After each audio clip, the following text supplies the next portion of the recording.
Good morning, everyone. Today is July 28th, and it's our last session before summer break. We're going to start with a proclamation recognizing National Farmers Market Week by Council Member Andrew Friesen. If you're here for that proclamation, please come forward.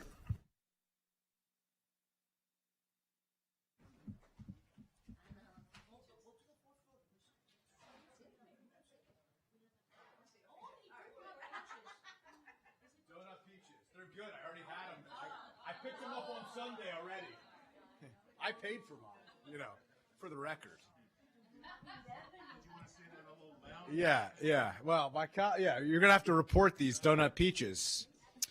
Good morning. I am really excited to be here to recognize National Farmers Market Week, which is celebrated the first week of August. This is our last session before August, and so we are celebrating a little early.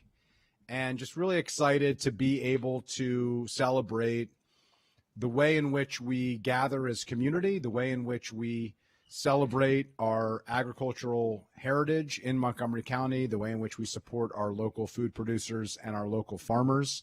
I enjoy every Sunday as part of our ritual, we go to the farmers market, and that's where we pick up our produce for the week, and that's where we pick up our fish for the week. And it's just a great way to see neighbors and to build community and to enjoy one another and to celebrate how amazing it is to live in a place like Montgomery County where we have an agricultural reserve, which is just a short trip away, and to see farmers and vendors from all over the county and throughout the region who come to share what they grow and what they do with us every day. It is really a privilege, and I have the great honor of serving not only as the chair of the Planning, Housing, and Parks Committee, which oversees agriculture, but also as the chair of the Council of Governments Farm Policy Committee, the Food and Agriculture Policy Committee. And so this is a doubly helpful special event for me to be able to celebrate this effort. We're going to introduce our special guests here, and then we're going to hear some comments from some of those guests. And why don't we start with you, Heather? Good morning, everyone. I'm Heather Breskin. I'm the director of the county's Office of Food Systems Resilience. And I think farmers markets are probably the best illustration of a functional, healthy food system. We have opportunities for governments like the county and the state and the federal government to support our food insecure neighbors, to be able to access nutritious, culturally relevant foods. Well, we also have local businesses that can support our climate goals, our economic goals, as well as our equity goals. And so I'm really grateful for the chance to be here this morning. Hey, good morning. Yeah, thanks. Lorian McCauley, Agricultural and Sustainability Specialist at Montgomery County Food Council. And I just want to make a quick comment that when I was farming, selling at the Silver Spring Farmers Market was an incredibly important part of my business. And farmers markets are just such a good linchpin of the community. And just really appreciate everything that farmers market coordinators do. Hello, I'm Mitch Berliner, and my mom and dad said never go to somebody's house empty-handed. So here's some peaches for everybody, and of course I'm a notorious shameless promoter. Here's some gift certificates. So anyway, because I can't help myself. Just in a nutshell. There are millions and millions and millions of dollars of sales that happen at farmers markets, and I don't think a lot of people really know that. So it's not just like a little thing. It really has a big financial impact everywhere, whether it's here or any place across the country. And Andrew touched upon it. Not only is it a place where you go and you get better tasting, healthier, fresher food, but it's really becomes a village green, and it's a place to socialize, meet your neighbors, catch up. I have one particular person that I always quote. She said, I don't care what happened during the week. This is my happy place. I forget everything else from the newspapers, etc. And And we also, besides farmers, just like you said, a lot of small producers, artisan producers got their start. We are super proud that 3 of our people that started our farmers market are now sold nationally in hundreds and hundreds of stores. So we're super proud. There's a lot of products, not just at our market, but across the country that got started in farmers markets. And that's, Debbie will just take it from there. That's what I have to say. And thank you for the opportunity. Thank you, Council, Andrew, and everybody. Thank you. Hi, I'm Debbie Moser. I'm the other founder of Central Farm Markets. And just to piggyback on what Mitch said, I would just say 3 things. Food, obviously, but not obvious to a lot of people. We do a lot of work, as the other farmers markets do, with manna, and we are feeding a lot of people in this county and around the area, both here and our Virginia markets. It's really critically important that we be part of the food system. The other is safety. I know you're going to hear some of that. There is a bump up. We saw it during COVID. We're seeing it again. There is something to be said about grown locally. And we're part of the community. We want everybody to be happy and to be safe. Hi, I'm Janet Terry. I'm with the Only Farmers Market. I want to quickly introduce, this is Encardo and Jeremy. They are the backbone of our market.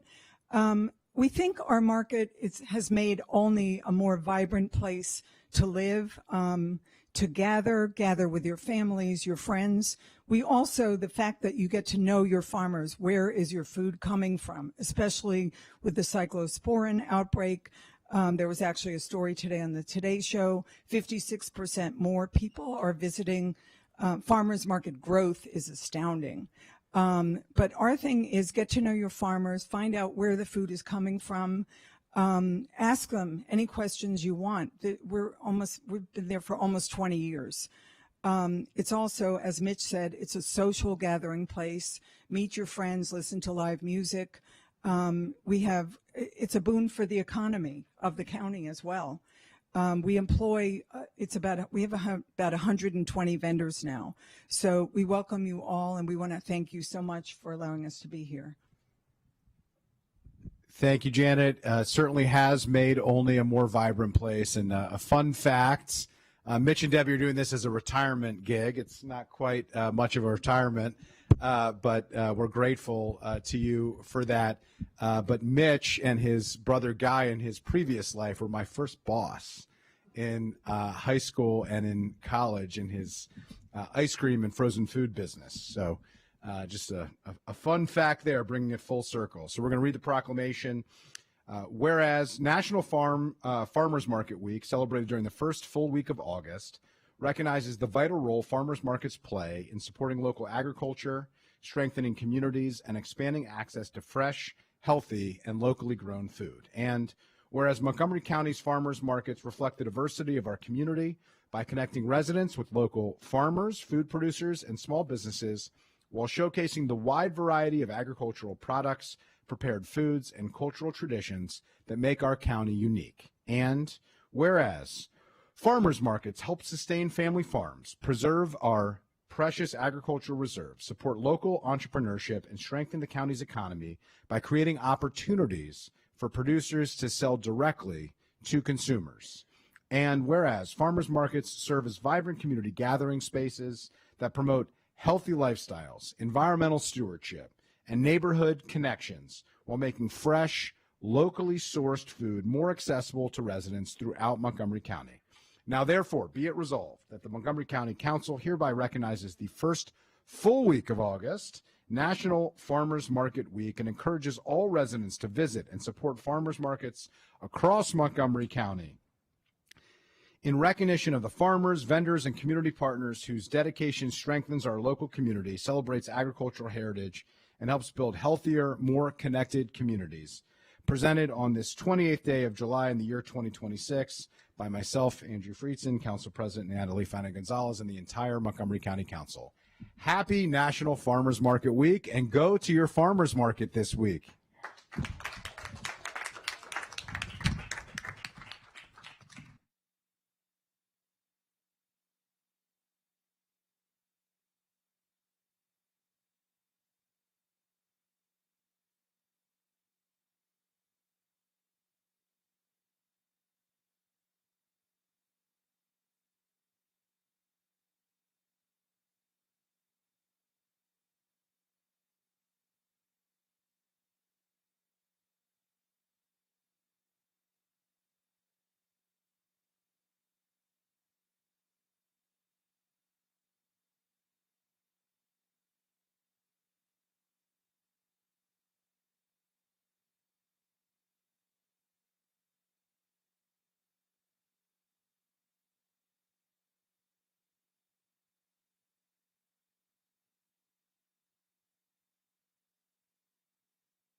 That was wonderful. Thank you so much, Councilmember Friedson, and to all our farmer markets in the county and nationwide.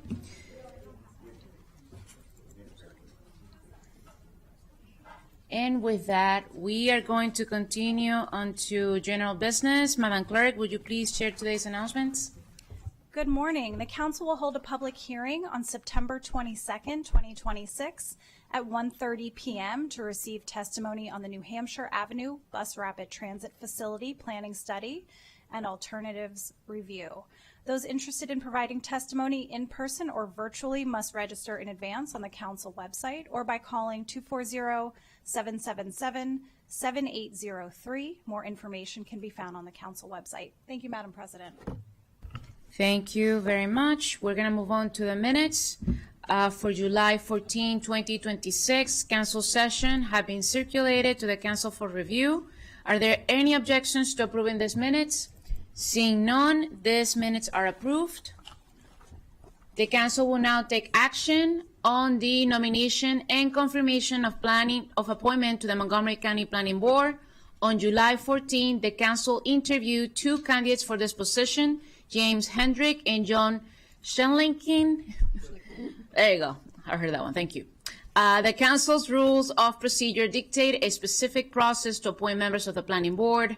First, I will open the floor to potential nominations. Once all nominations and seconds have been made, there will be a roll call vote. I will entertain a motion to nominate a candidate to serve on the Montgomery County Planning Board.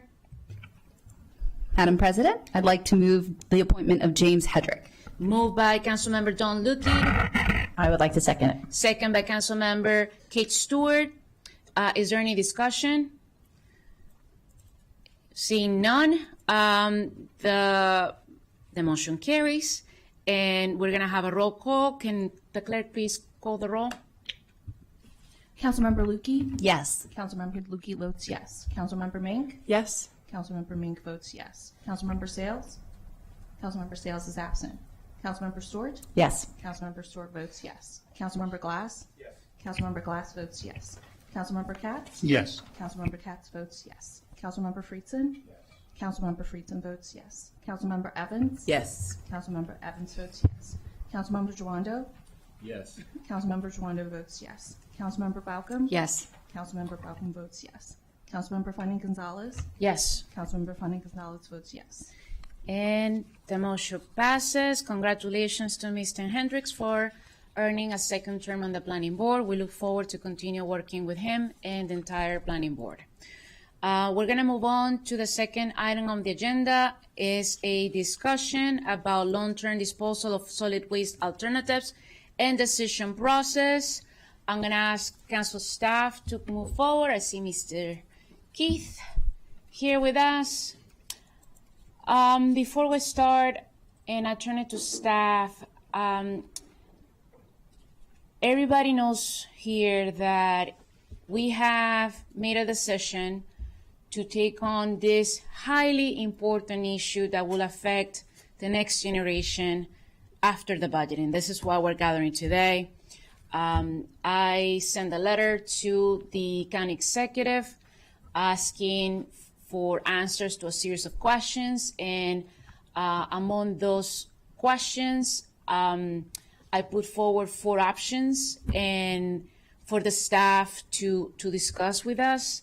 The way I see it is that we need objective information. We need to get the facts so this body can make a sound decision. You also the letter, and it's also attached to the staff report so everybody can have access to it. And the idea is for today to have a briefing from central staff. If any, after they're done, I'm going to open it up for questions. And the department, I see the Director Macedonia who's here. Thank you so much for joining us today and for your partnership. It has been great meeting with you and talking to you to move us forward. So the idea today is to ask questions after getting the briefing, and then during the fall, starting in September, we're going to be having sessions most likely every other week, okay? With the goal, if possible, because although I do think it's important to make a decision by this council by Thanksgiving, I also want to be seen as I'm pressuring each one of you. So we're just going to get the information, and I do hope that we can reach a decision with consensus.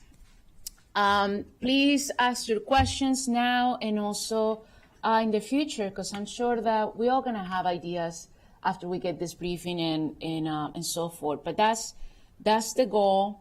I also want to share that this is a really important issue. And I get that some organizations get to be a little passionate about it, but let's not confuse being passionate with misleading the public. And I was really shocked, honestly, disappointed, and at some point even angry when I saw the video that was made by the Sugarloaf Citizens Association alongside the Zero Waste Montgomery team. A video that I found highly problematic because it's using voices and statements from this council, from council members, and in a way that is misrepresenting the intention. I am proud to serve with each one of the people who are right here. And I know that each person who's sitting right here understands that our values are really important for us and how we make decisions. I found the video extremely racist. And using AI to lie and to misrepresent the public on something so important that has no place in this county. And I feel like I had to call it out. It's great to use AI for certain things, but you gotta do it in a responsible way. And again, using the voices and frankly, using Black voices on that video, when the fact is that the membership of those two organizations don't look like the people on those videos. Let me just say that. It's so wrong and so shameful, and I'm not gonna stand quiet. So I felt that I had to say that because we're better than that. And with that, I know and I trust that every single person on this body is going to make a decision based on facts and not on a fear-mongering campaign led by a couple of organizations that are looking to divide our communities.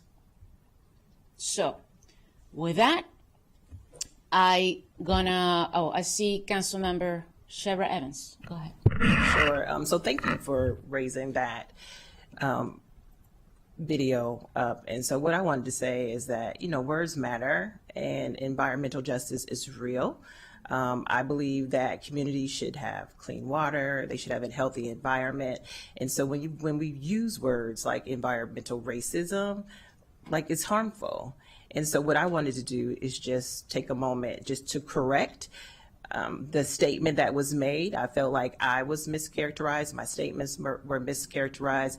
I spent a good deal of my time, not only on the county council, but on the school board and as an education advocate, fighting those very inequities that were being discussed in that video. I've committed myself to creating access to opportunity and to make sure that the communities that are most overlooked are served really well. And so I thought it was just very disheartening that when our policy, when we're not aligned and when our views are different, that we would take to this type of public discourse and make it inflammatory accusations. So I just wanted to come on because there are many people in this county that do not know me, and if they see that video, it could be very much misconstrued. So I just wanted to straighten the record and to say that for the people that are in the organization, if you want to meet, come, let's talk, because this is really important. And I try to base all my decisions in fact, and I try to be really thoughtful. And I think it's important that if we're not in agreement, that we can do better. And so I don't know that this is setting a really good example for anybody that's viewing and watching. But if you have questions, if you want to sit down and talk with me, please, let's get together. But this is not how, I really thought about if I was going to make a statement, was it worth it? But I do think it is worth it. And I'm not mad. I'm just annoyed. I'm annoyed that this is how we have to handle this, and this is what we have to go through in this day and age. So ready for the discussion and to make decisions based in fact. And thank you, President Fanny Gonzalez, for saying something. Thank you. With that, Mr. Keith Lachenko, take us away. Well, good morning. I was going to introduce my partner, Mr. Tromka, but he was not able to make it today because of a medical issue. He should be feeling better soon, but was not able to make it today. So he may call me, though, if he sees something going on TV, if I say something wrong. But yes.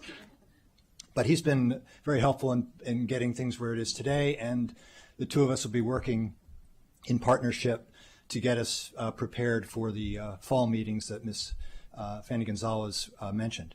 We also do have the DEP team here today to help with questions. I would suggest that we try to go through the slides first. If someone has a clarifying question about a slide, we can certainly do that, but it might be helpful since some of the later slides may answer some of the earlier questions. So today, as was mentioned, the goal is to provide a briefing to the council on the county's long-term solid waste disposal options. The issue is not new, as we will present in the slides. However, it is important, as we will also discuss in the slides, that the council come to a decision on this issue in the fall, if at all possible. As we will discuss in more detail in a moment, the county executive in his FY27 budget recommendations had supported a long-term decision, basically to close the resource recovery facility by January 1 of 2027 and transition to the long haul of waste by truck. The council ultimately decided at the recommendation of the council president to support current operations for now, with the goal of taking this issue up after budget, which is why we're here today, to kick that process off.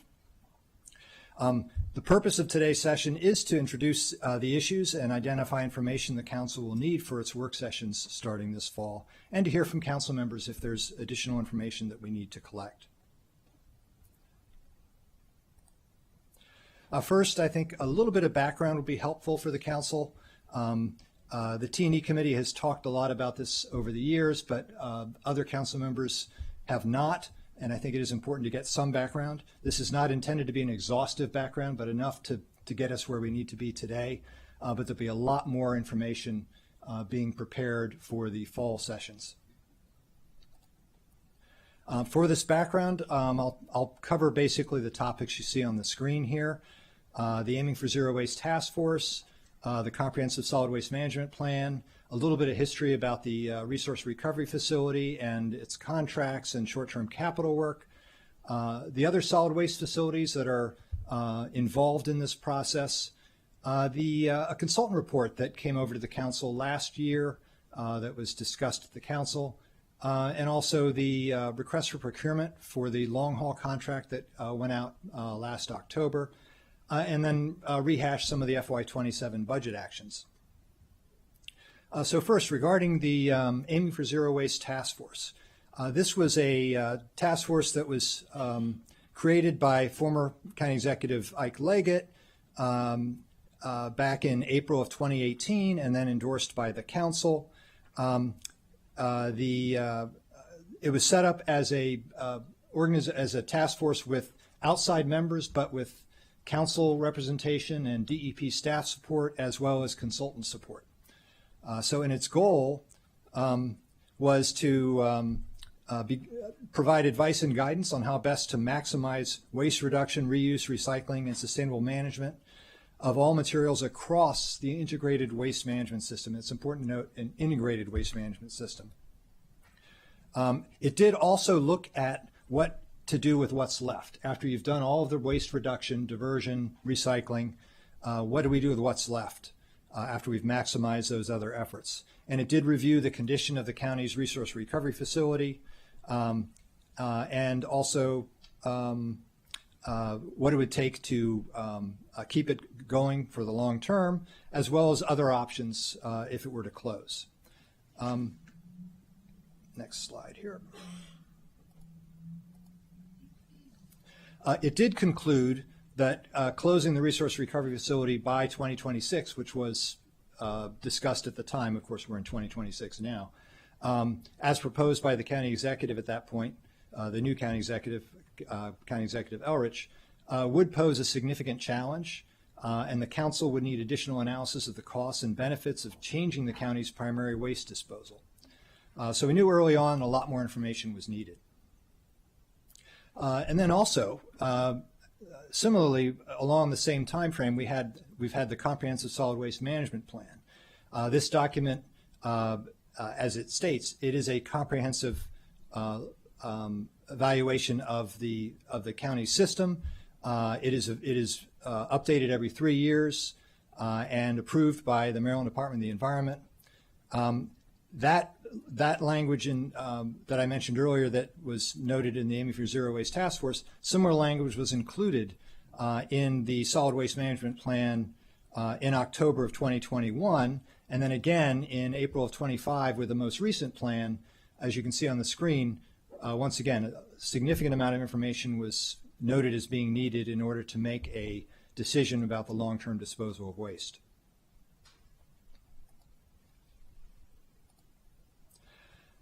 Just quickly, some basic information about the resource recovery facility. My colleague, Mr. Trompka, was actually here at the creation of that issue back in the 90s, so he can provide some firsthand information to council members as we go along this process. After many years of planning and discussion, the RRF did open in Dickerson in August of 1995. Before that, the county's trash had been disposed in the Goody landfill from 1965 to 1982, and then the Oaks landfill from 1982 to 1995. With the opening of the RRF, the county's trash transitioned from that landfill disposal to being shipped by rail from the transfer station in Durwood to the RRF in Dickerson. Just to give you some numbers, in FY25, the RRF burned about 549,000 tons of waste and construction and demolition debris. We've noted here that it processes about 600,000 tons. The permit is actually higher than that. The goal was to try to stay within about an 85 to 92% range of the permit limit, which gets you in about the 590 to 600 range. But it has fluctuated, and actually it did decline a bit, coinciding with the COVID issues 6 years ago, and has been sort of creeping up a little bit since then. The waste that is burned does produce electricity that the county sells back to the grid. The burn process also results in the generation of ash, which we'll talk about later, but that also does reduce the volume by about 90% and the weight by about 70%. So you have about 10% of the volume left and about 30% of the weight left after the trash is burned. And the ash is currently transported by rail to a landfill in Enrico County, Virginia.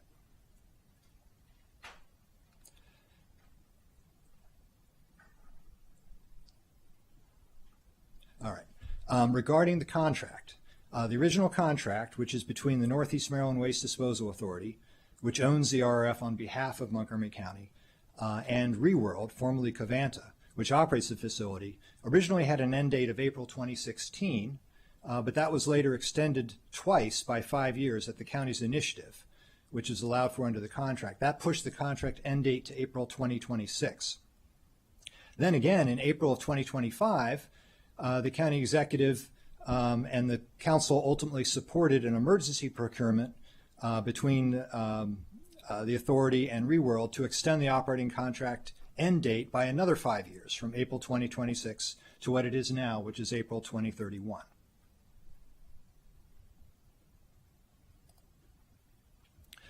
Just a couple key provisions in the contract.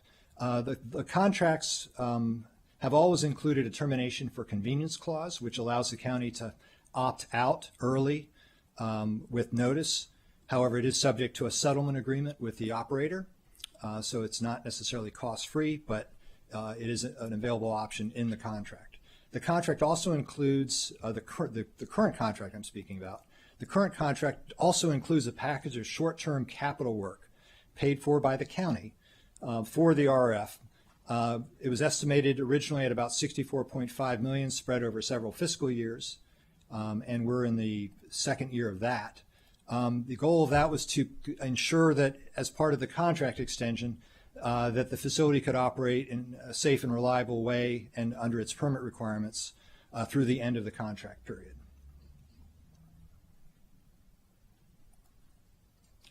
I did want to talk briefly about other solid waste facilities that are certainly involved in this process. I mentioned the Shady Grove Transfer Station.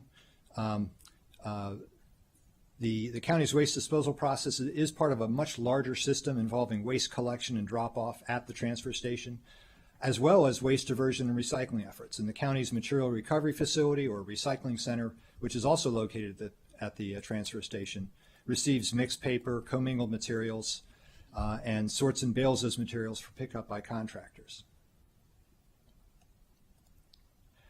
Yard trim is also collected at the transfer station for later haul by truck to the county's yard trim composting facility in Dickerson. As noted earlier, the ash generated from the RF operations is shipped by rail to the landfill in Henrico County, Virginia. So those are also important facility components. The county also has a reserve permitted landfill site called Site 2. It's located near the RRF in Dickerson. In the late 90s, when the county, or in the 1990s, when the county decided to move forward with the RRF project, the Maryland Department of the Environment required that the county have this site available as a backup option for the disposal of ash if the out-of-county haul of ash became problematic. Next, I did want to talk briefly about the Arcadis report. That's the consultant report from May of 2025. The council did get a briefing from the consultant on that. Just wanted to provide just some quick summaries here. One important point of that was that it did introduce the advanced waste processing concept. In this case, it was a materials recovery and biological treatment process, MRBT, and it looked at that process, the long haul of waste, both by rail or truck, and the continued long-term use of the RF, and looked at the cost, environmental, and racial equity impacts of those different options. The report did find that the MRBT process did represent a potential significant reduction in the carbon footprint by removing and recycling materials from the waste stream. We'll talk a little bit more about the advanced waste processing issue in a little bit.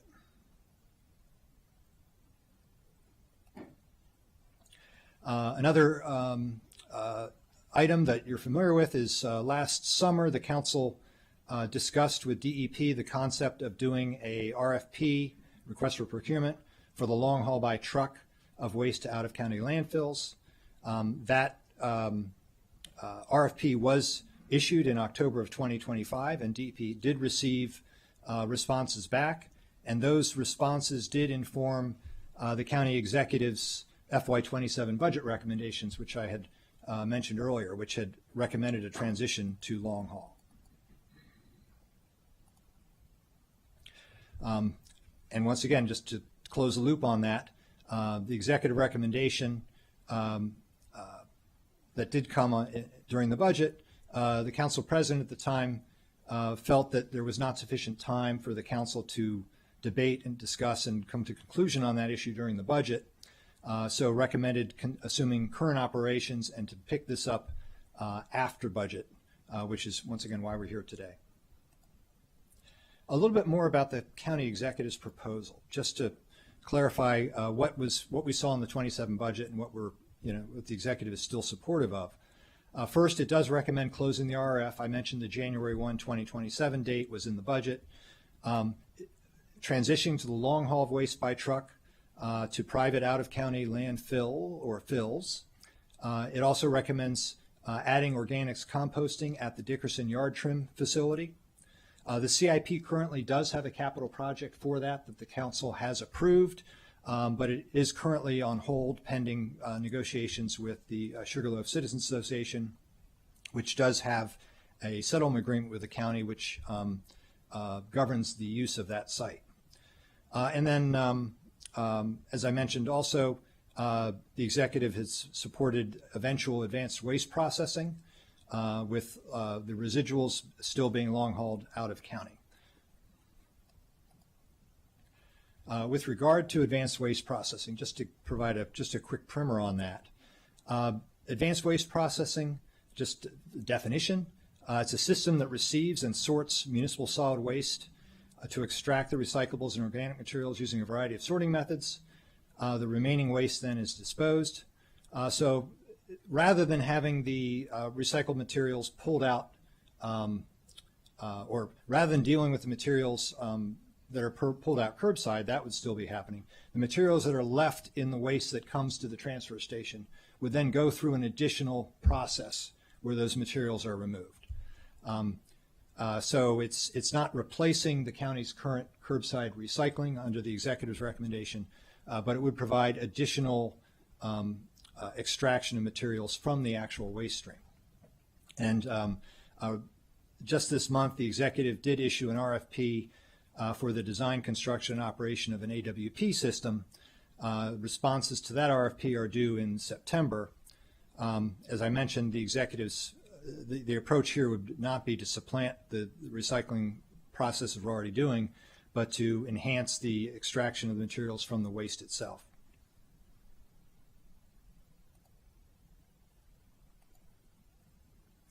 So what staff did at the request of the council president, in order to get the council to a position where it can make a decision on this issue, is first try to frame the issues with what are the major options before the council.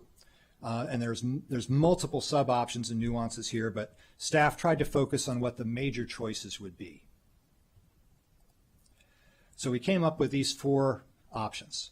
The first is the county executive's recommendation, which, as I noted, is to close the RF as soon as possible, transition to long haul by truck, and add advanced waste processing later as part of that.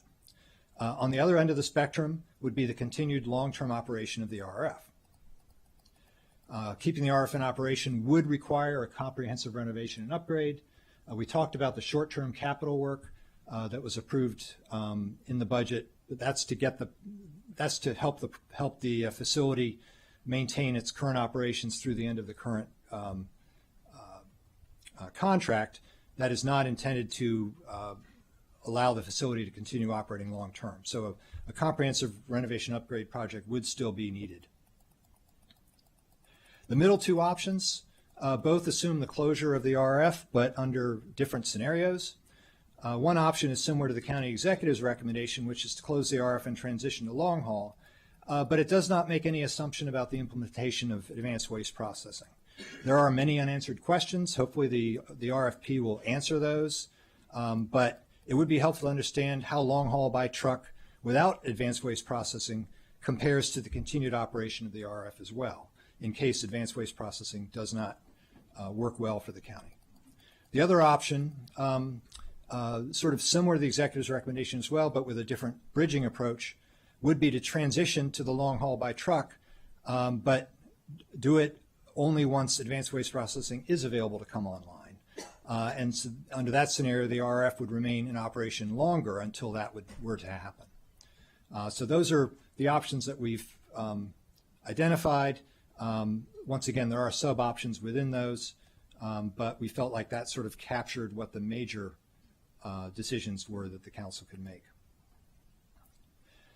Now, the other issue, of course, is establishing what are the pros and cons in comparing the different options.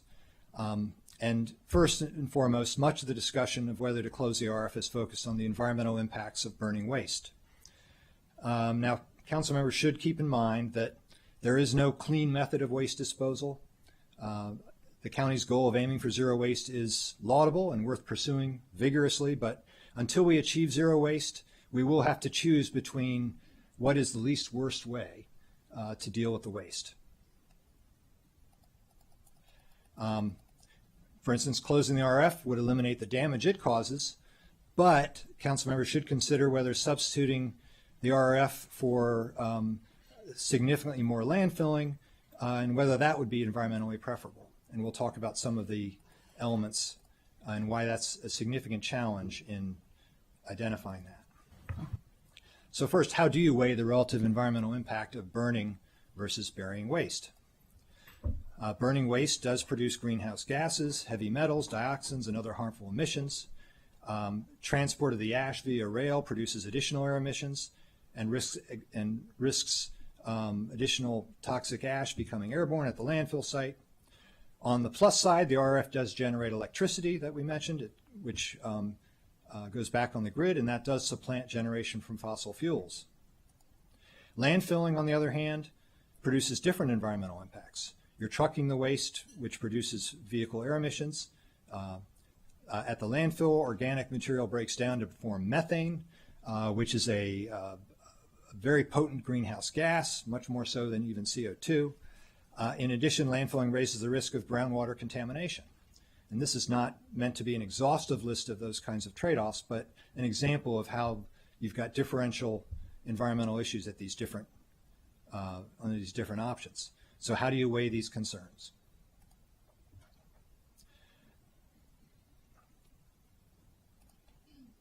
Well, first, you will see there are different approaches as to how to measure greenhouse gas emissions. Even more difficult, you've got these dissimilar impacts. You've got the RF with its emissions versus landfill groundwater risks. How do you quantify those differential issues? You've got different environmental controls at different facilities. So comparing generic facilities is one thing, but comparing the more specific facilities might get you different answers. You have different time frames for the material disposition. Incinerating the waste is basically an immediate impact, whereas landfilling the waste would be over a period of decades. And then you have, as I mentioned, you have the environmental impacts of transporting the waste or ash to a particular disposal facility. And then the other thing to consider is how these impacts might change as the waste stream might change. For instance, if we are able to successfully divert a significant amount of our food waste, that could also tip the scales with one option or another. So what does the scientific literature say? Well, there's lots of material out there.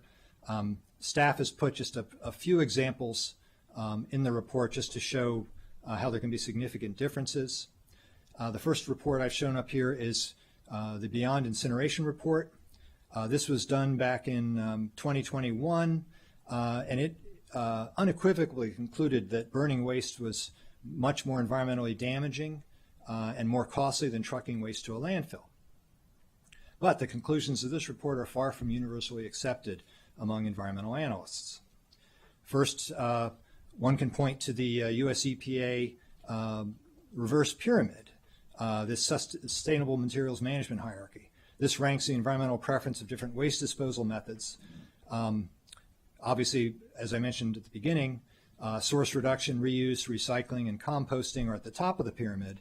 But then you see energy recovery, which is where the trash incineration would be, falls at a higher level or a higher or a first use before the landfilling of waste that could not go through the energy recovery. So you have that, the inverse pyramid. And then there's a more nuanced approach. On this slide, we just found a University of Florida study which looked at greenhouse gas emissions in particular in landfilling versus incineration. This is one of several studies we found that note that not all waste disposal facilities are the same. Most notably, the study found different landfills have different levels of landfill gas controls and so have widely divergent levels of greenhouse gas production. And remember, we're talking about methane, which is a very significant greenhouse gas impactor. From a greenhouse gas perspective, it did find that burning waste usually produces less damage than landfilling, but landfills with highly efficient gas controls potentially could compare favorably with burning. So the bottom line for Montgomery County is, for an objective analysis, we need to be looking at specific facilities and what their, for instance with landfills, what their environmental controls would be in place, and also what is planned for the RRF if it were to continue in the long term with any improvements that it might have.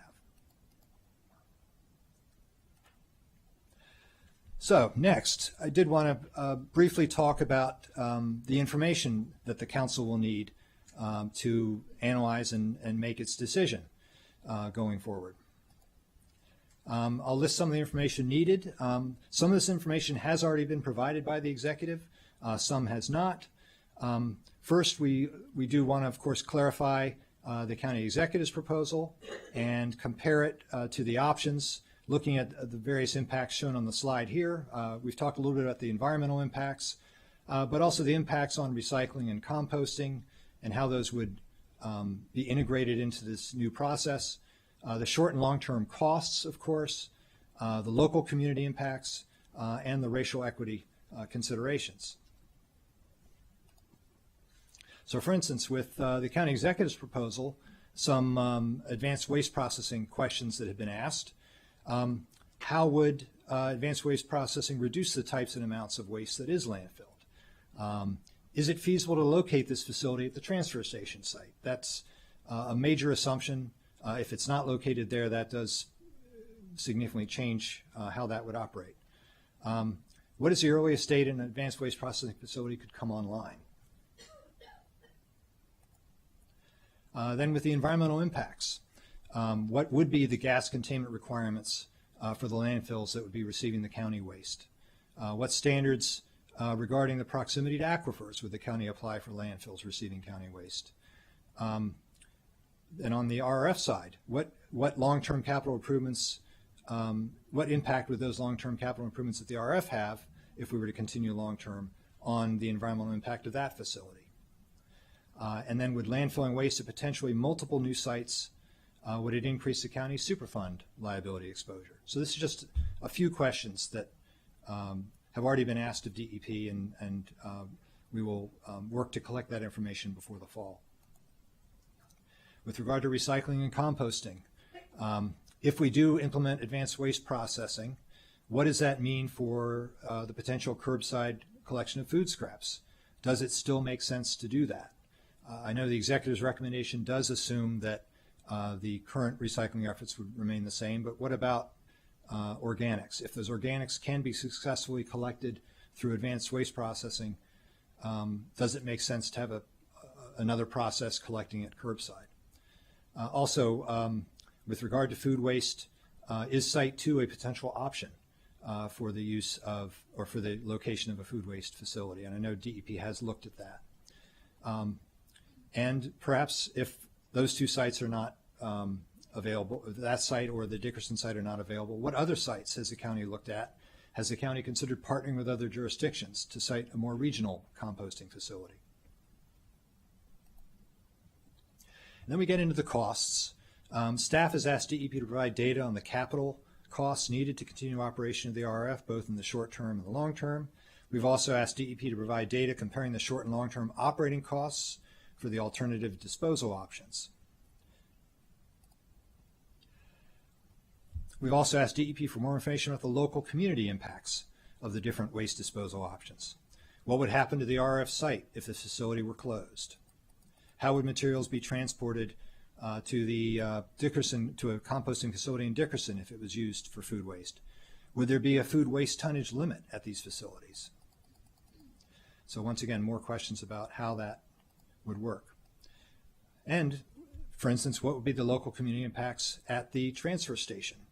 If we were to move to long haul, we would want to identify and confirm the long haul, the number of trucks required per day, when they depart, when they leave, would there be time of day restrictions, where would the trucks be parked overnight, where would the trucks receive maintenance, does there exist an opportunity perhaps, as was envisioned in the Arcadis report, to move to a rail haul, which might have advantages over time. Then we get to the racial equity considerations. What specific provisions would be included in the long haul contract regarding the demographics of any landfill host community that may receive the county waste? Could the racial equity impact of the RRF be reduced by landfilling ash at an alternative site? So we've heard a lot about the concerns about where the ash goes. How does the racial equity analysis account for the differential impacts of landfilling relatively smaller amounts of RRF ash versus larger amounts if we were to send out all of our waste to out-of-county landfills? So those are all also issues as well. So in sum, the council will need to make a long-term decision regarding the disposal of the county solid waste. Staff will note this is a once-in-a-generation decision, where it should be considered that way, like the decision to open the RRF was in the mid-1990s. So while there are many complexities that we've talked about and options, ultimately it is a binary decision. Should the county plan to close the RRF either as soon as possible or in the short term, perhaps at the conclusion of the current operating contract,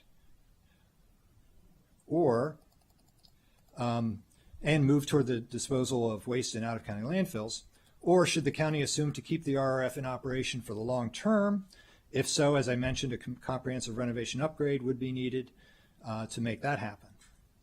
With the above choices, you also have the issue of advanced waste processing, and whether we've heard that how it might fit into the long haul, but it could also potentially fit into a long-term RRF discussion as well. So we'll want to talk more about that. So in terms of next steps, you heard the council president talk about her interest in moving forward with work sessions in the fall, pretty intense every couple weeks, with the hope that we could get to a council decision by Thanksgiving. Council staff is working closely with DEP to assemble the information that we need. Today's briefing is also an opportunity for council members to identify other information they would like before the upcoming work sessions. And with that, I would like to turn it back to the council president to see if there are questions that council members would like to raise today. We can't promise we'll have the answers, but we can note the questions so that we're ready to deal with them in the fall. And as I mentioned, we have our DEP folks here that can also respond to questions that might not have been answered in this briefing. Thank you very much for the very detailed presentation. This is pretty much setting up what we're going to be discussing this fall. Again, I want to also thank once again the department for all your collaboration. And with that, I'm going to open it up for questions from colleagues. I'm going to start with Councilmember Shebra Evans. Thank you for this discussion. My thoughts are still the same in terms of how I feel about long hauling our solid waste somewhere else. Can you answer me this question, or can this be something that we kind of put out there to get information on a later date? Do we know what the contractual protections could be against market volatility? My thought is if we close the RRF, if we close the incinerator, that means we would absolutely have nothing. And I would make the assumption that the people that are in business for long hauling trash would have the ability to raise prices because we would not have any other option. Is that something that we can look into? I just really want us to be thoughtful about that. And I'll just put out there in thinking about long hauling the trash, trucks are going up and down the road from 3 a.m. to 3 p.m. I thought we had said something around 80 trucks. Are we taking into consideration the impacts on the roads? What do we do in the event that this is something that may not happen as often, but there's a snowstorm, like just different things that could keep us from getting our trash to the long haul site?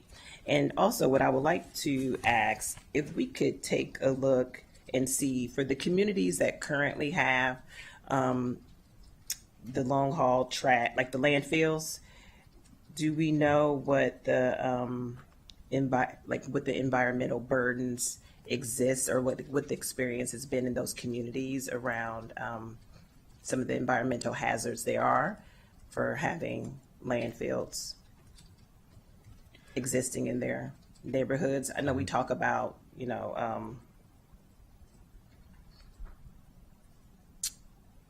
we talk about, I feel like what I've been hearing is what we're thinking about could happen, but for those communities where they already have landfills, I'd like to know what some of the, like what exists currently. Okay. Right. Yeah, certainly can't answer those comprehensively Yes, today, I know but you I will say that you do bring up one of the risks of going to a long haul contract process where you have an 8 or 10 year contract. It's uncertain what will happen with a contract, with a new contract. Sure. What the economic conditions will be then. You weigh that against the resource recovery facility where you're putting a lot of money up front in capital costs. So you have a set cost stream over a longer period of time. So those can be pros or cons either way, depending on how you're looking at it. High fixed costs can be problematic if you see a significant reduction in your waste stream because you're still paying the higher fixed costs. Sure. But on the long haul side, yes, it's definitely a risk of you have a certainty for that contract period, but you don't have the certainty beyond that period. Okay. And then I think we're making the assumption that landfills will always exist. Is there any thought to, and Ms. Luchenko, I'm talking, I'm not like coming at you or anything, but is there any thought to, if somebody might say at some point in time, okay, we're not going to accept the trash of Montgomery County because are these things that? Well, you certainly do have the risk that landfills could reach capacity, or Right. there could be regulatory changes that affect particular states that might restrict or make it more expensive to bring in to export waste. So those are also risks. I don't know how easy it is to quantify some of Sure. that. I think that the landfill capacity is something we can certainly see where the status of the research is on that. Okay. But once again, some of these future risks are Sure. hard to I really know. quantify. I'm just putting that out there. And then I just want to talk to the food composting. I just want to say it out loud. And I know people know there are over 1 million people in Montgomery County. So the assumption that 1 million people are going to have the ability to compost just seems like a lot. I think there has to be an education component to it. And I don't have the exact numbers, and you help me if you know them. Are there somewhere in the area like 40% like multifamily units? Are we making the assumption that people that live in apartments and townhomes are going to keep these containers for composting in their homes, which draws rodents and all type of things? I'm thinking about our elderly community. I just think that we're asking a lot of a community to do something that's not required and to do it suddenly. So I do think it's imperative that whatever decision is going to be made, particularly around composting, that we do have a huge education component. I just can't assume that everybody in the county is going to compost. I don't even know if a third of the residents will compost. So these are some of the things that I'm thinking about. And I would like for us, I know one of the questions that came up around the incinerator is to look at how we can consider it not having a huge impact on our county if we do things to get it up to code and get it up to speed.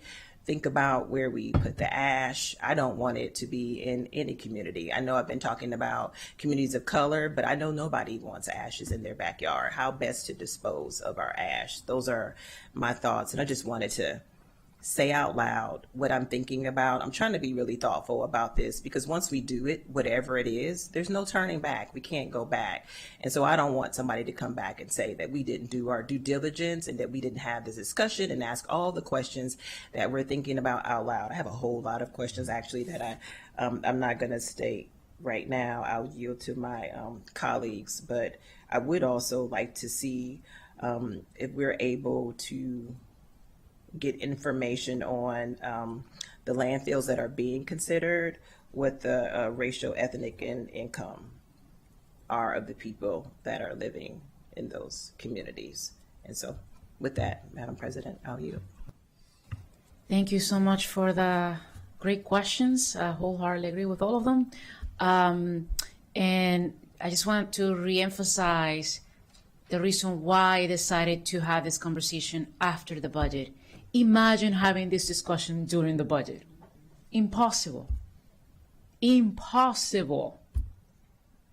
Anyway, next, Councilmember Wojo-Wando. Thank you. I'd love to have DEP come up to answer a couple questions. Yeah, so please. And thank you for the time and space to have this discussion. Thank you, Mr. Lochenko and Mr. Trumka, for your work. The questions that you ask in the slide deck, let's just start with that. I think, we don't have to go through all of them today, but I think just written responses to those questions. And we have asked, so they're already working on them. Okay. All right. And they're pretty far along on a Got lot. it. We ask these questions. Well, that's why I know. A lot of these aren't new questions. Okay, so that is not, we don't have that yet, but you expect to have that by September?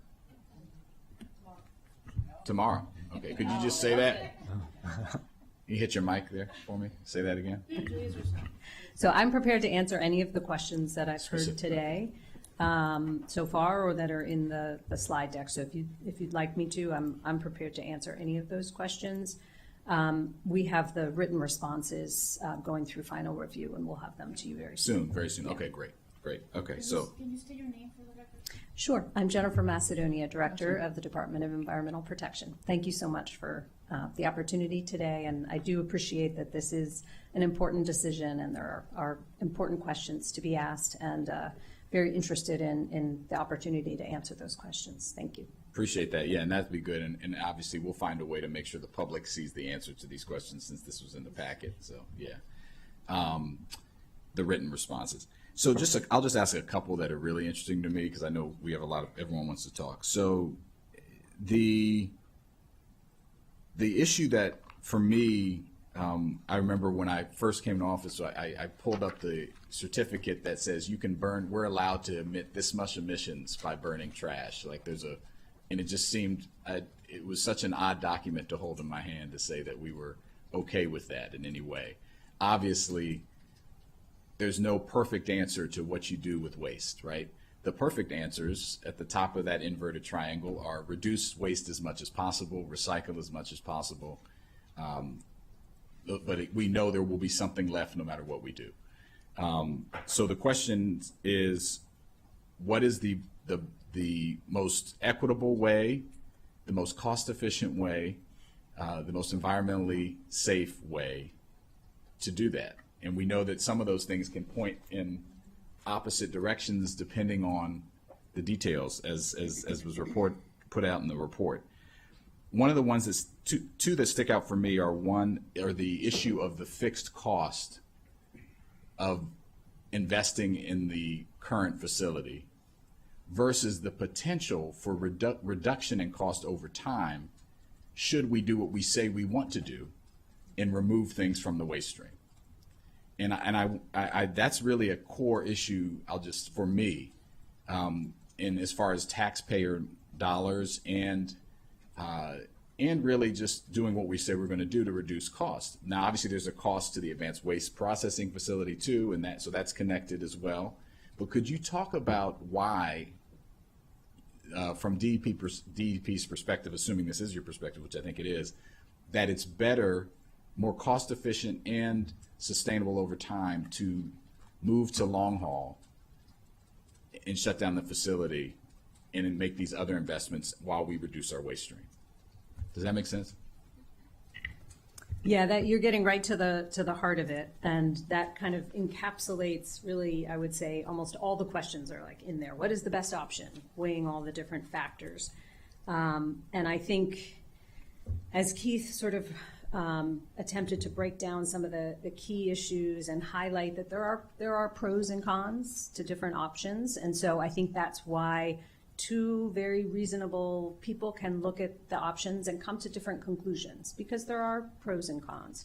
So I know the county executive has come to one conclusion. I think it is understandable that someone else might come to a different conclusion. So I just want to say that from the start. And I think there's a lot that goes into that. And that's where it's like, it's nice to stay at the high level, but in the weeds, there's like so much, right? So I'm going to try my best not to go too far down there, but at the same time highlight that there are some reasons that people might come to different conclusions. On the cost, I think one of the things that you highlighted was the fixed cost versus what you might be able to do over time. I think that gets to this issue of, and I think also when you look at the hierarchy, you see the same thing. The more opportunities that we can take to reduce what goes into the waste stream, the better off we are in terms of cost, in terms of environmental impact, and you know, we all have waste. Every community in the country has waste. We're not the only ones facing these very same questions. In fact, Montgomery County is actually really good right now, relatively speaking, in terms of how much we recycle. But that doesn't mean there's not recyclables and things that are recoverable left in our waste stream. So there's more that everyday people can do, and we're doing a lot to reach out to people and provide continuing education to increase the amount that an individual person does. But we know that there's still going to be some there. And I think to Councilmember Evans' points, I mean, not everyone is going to compost, likely, right? And so any of the assumptions that we have in our extensive analysis that we've done of all of these different factors assumes not 100% composting. It assumes over time it will take time to educate people. People will start, because we've heard from a lot of people who are very interested in composting. A lot of people are doing it right now. They're bringing it to the farmer's market or some other location. We've got drop-offs around the county, but that's less convenient. People want to have it collected, and some people are already paying to have it collected. We know that over time we can increase the amount that people compost at their home, but we're probably not going to get to 100%, and that's where advanced waste processing comes in, not to take away from what we can do individually, because it costs money to do that extra, but that we can get even more out of our waste stream before we send it to the disposal options, to either burying or burning it. But I think sort of circling back to so I'm trying just to hone you in, because Yeah. I want to, so the yes, not everyone will do it. It'll reduce our weight. Not everyone takes public transit, but we invest in it because we want some people to Exactly. take it, and that takes people off the road, right? So it's the same kind of premise.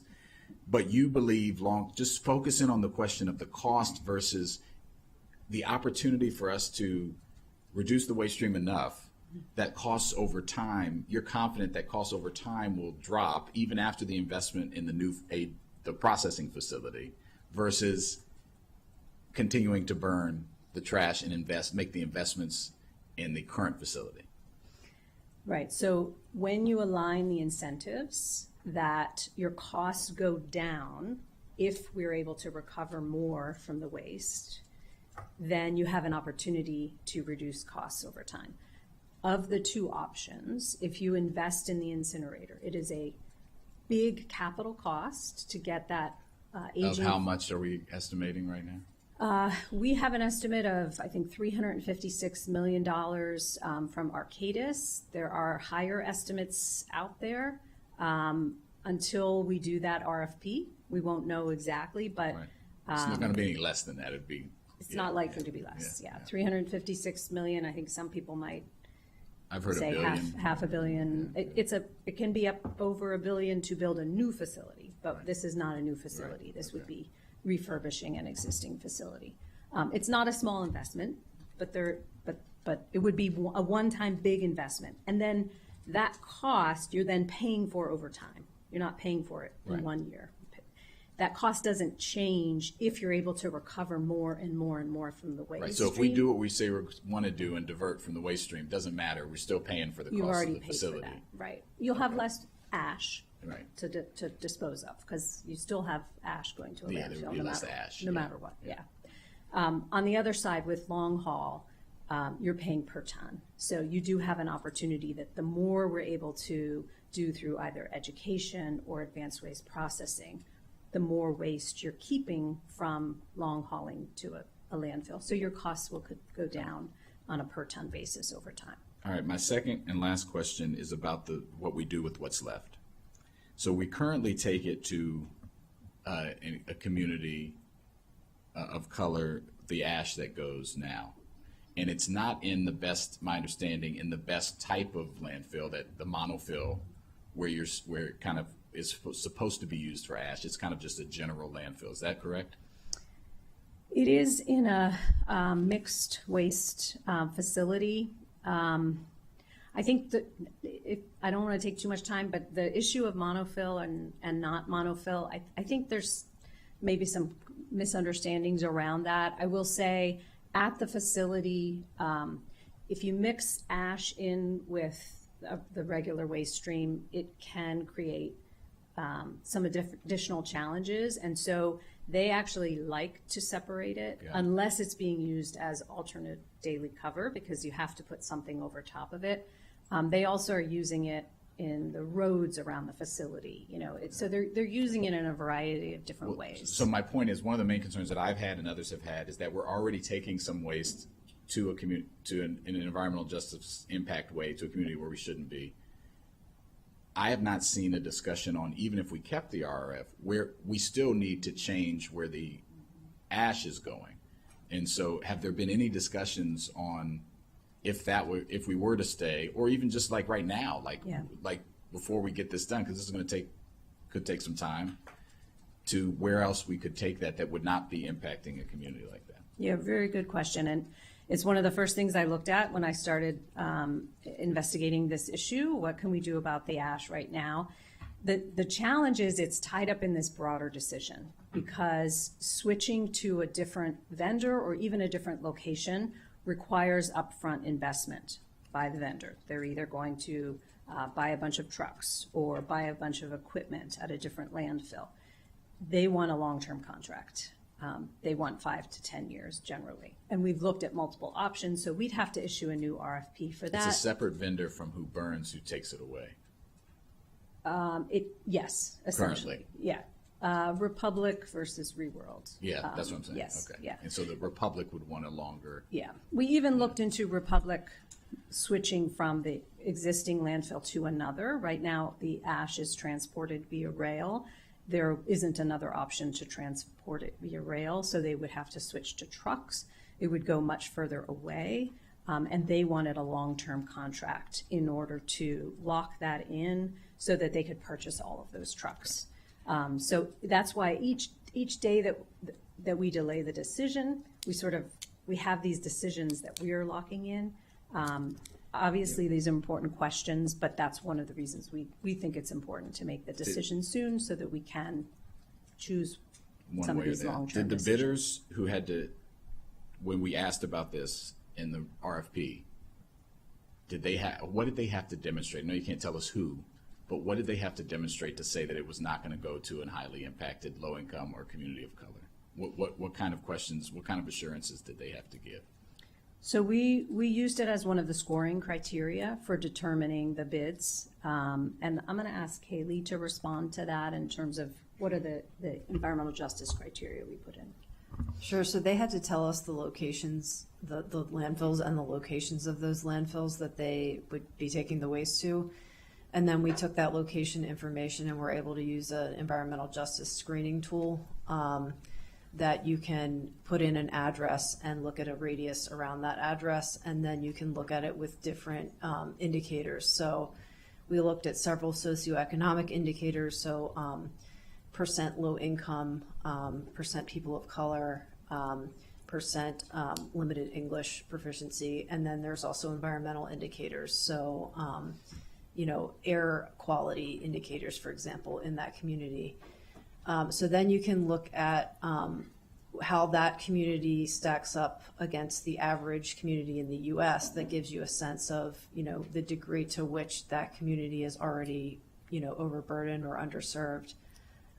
So we looked at that information for each of the proposals based on the landfills that they were going to be using, and we scored that as part of the scoring of the proposals. Okay, using your own internal criteria or the one from the racial equity tool? So the tool itself we used the EJ screen, which was a previous EPA tool. So it just gives you a percentile. And so we looked at those percentiles relative to the average community. And then we kind of ranked them against each other, the proposals. Okay, well, that's going to be very important to me. I know it's important to others. I'll yield now, but I appreciate the answers. Thank you, Madam President. Thank you. Next, Councilmember Sidney Katz. Thank you very much, Council President. And let me begin by saying, first off, I want to thank you and Mr. Levchenko and everyone else here for actually having a transparent process on this. And the written responses are something that we need, you need, and our public needs. Let me go back to the basics. Right now, a trash truck comes to my house and picks up trash in front of my house, and it's all taken to Shady Grove? Is there any place else that it's taken? So it depends on which sub-district you're in, but if you are, if your trash is collected by a county truck, then yes, it is not, but regardless, okay. Yeah, it goes to the transfer station. Yeah, okay. And if it's a county truck, where does it go? If it's a county truck, it goes to the transfer station. So most goes to the transfer station. All right, so how many trucks a day are going to the transfer station right now? About 2,000 trucks a day. And most go off of Shady Grove Road, I guess, for the trash trucks. The public goes off at 355. Yeah, we have an extensive traffic study, and I think, I believe it primarily goes in off of Shady Grove. Do you know if that's right, Jeff? Yeah. That's the truck interest, yeah. Yeah. And of course, we say that this is, once in a lifetime. Certainly gone through a couple, I know cats have 9 lives, but these we've gone through this before. Goody Drive certainly had its issues. The Oaks in Laytonsville certainly had its issues. And in Goody Drive, I don't know about Oaks and Landfill, but in Goody Drive, you talk about methane gas. People were killed because of the methane gas that exploded, years ago off of Goody Drive. Methane gas is something that takes 50 years before it can, as it develops. I'm not a scientist, but that's what I've understood. So this is not a short-term, even once we finally figure out where the trash should go, this is not a short-term issue. You're right. Methane is a really important issue, and the Goody landfill previously was not a modern landfill, so it was not collecting methane gas. It has since been upgraded to collect methane gas. It created it. It still creates it, but it's collected and then can be used to offset other fossil I see what fuels. you're saying. Okay. So all of the landfills that we're looking at for the long haul contract do collect methane gas, and so that methane gas would actually be reused. So in the hierarchy, the item on energy recovery. So it is true the incinerator creates electricity. It's also true that a landfill that collects methane gas, that methane can then be reused to offset other fossil use. So eventually it got there, yeah. If it's a modern landfill, yeah. So we did only look at modern landfills that are meeting the requirements and that are collecting methane gas.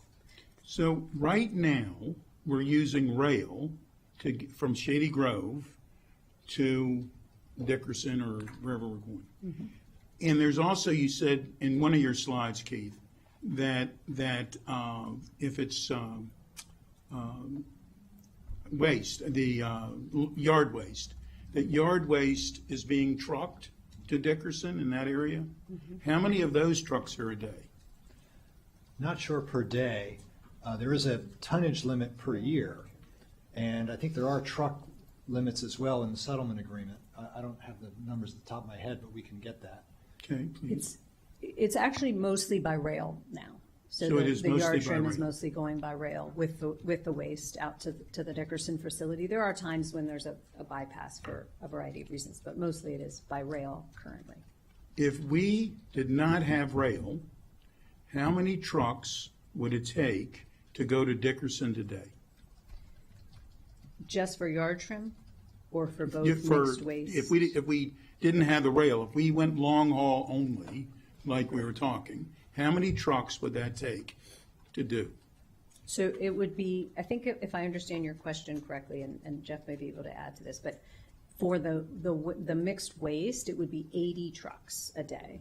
So to go to a long haul, whether it was to a landfill out of county, to an in-county landfill, to the RRF, it would be 80 trucks for that mixed waste. And how large, if you got 2,000 trucks coming in and you have 80 trucks leaving, how large are the trucks that are leaving? Well, the 2,000 trucks that are coming in include county collections. They also include, I mean, we allow other businesses and things to come to the tipping floor. Yes. So it includes all the trucks that are coming through. I think your question about the size, obviously a neighborhood trash truck is going to be smaller than a No truck. question. Yeah. But it's got to be an 18-wheeler that's leaving with the trash that's picked up to go wherever it's long hauling. But how large is that truck? And I how think- is it getting I know there, we and what's have the this route? Information, unfortunately. Yeah, I don't think it's an 18-wheeler, but I'll have to get back to you that because we don't have Okay, Willie I today. appreciate but that. There's a name for the. I think it's like it has the. Yeah, we'll get back to you with that Please. question. It's a really good question. Yeah, it's compacted at the transfer station, so it's smaller than it would otherwise There'd have to be a lot of compacting. The education, and I agree with this, the education is a key an important part. Convenience is an important part.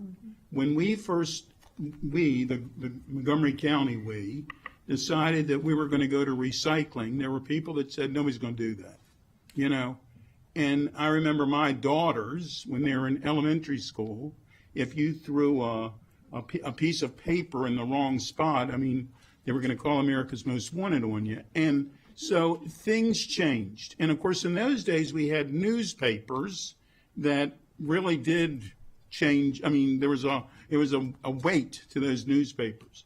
Things change, and people do, at this point,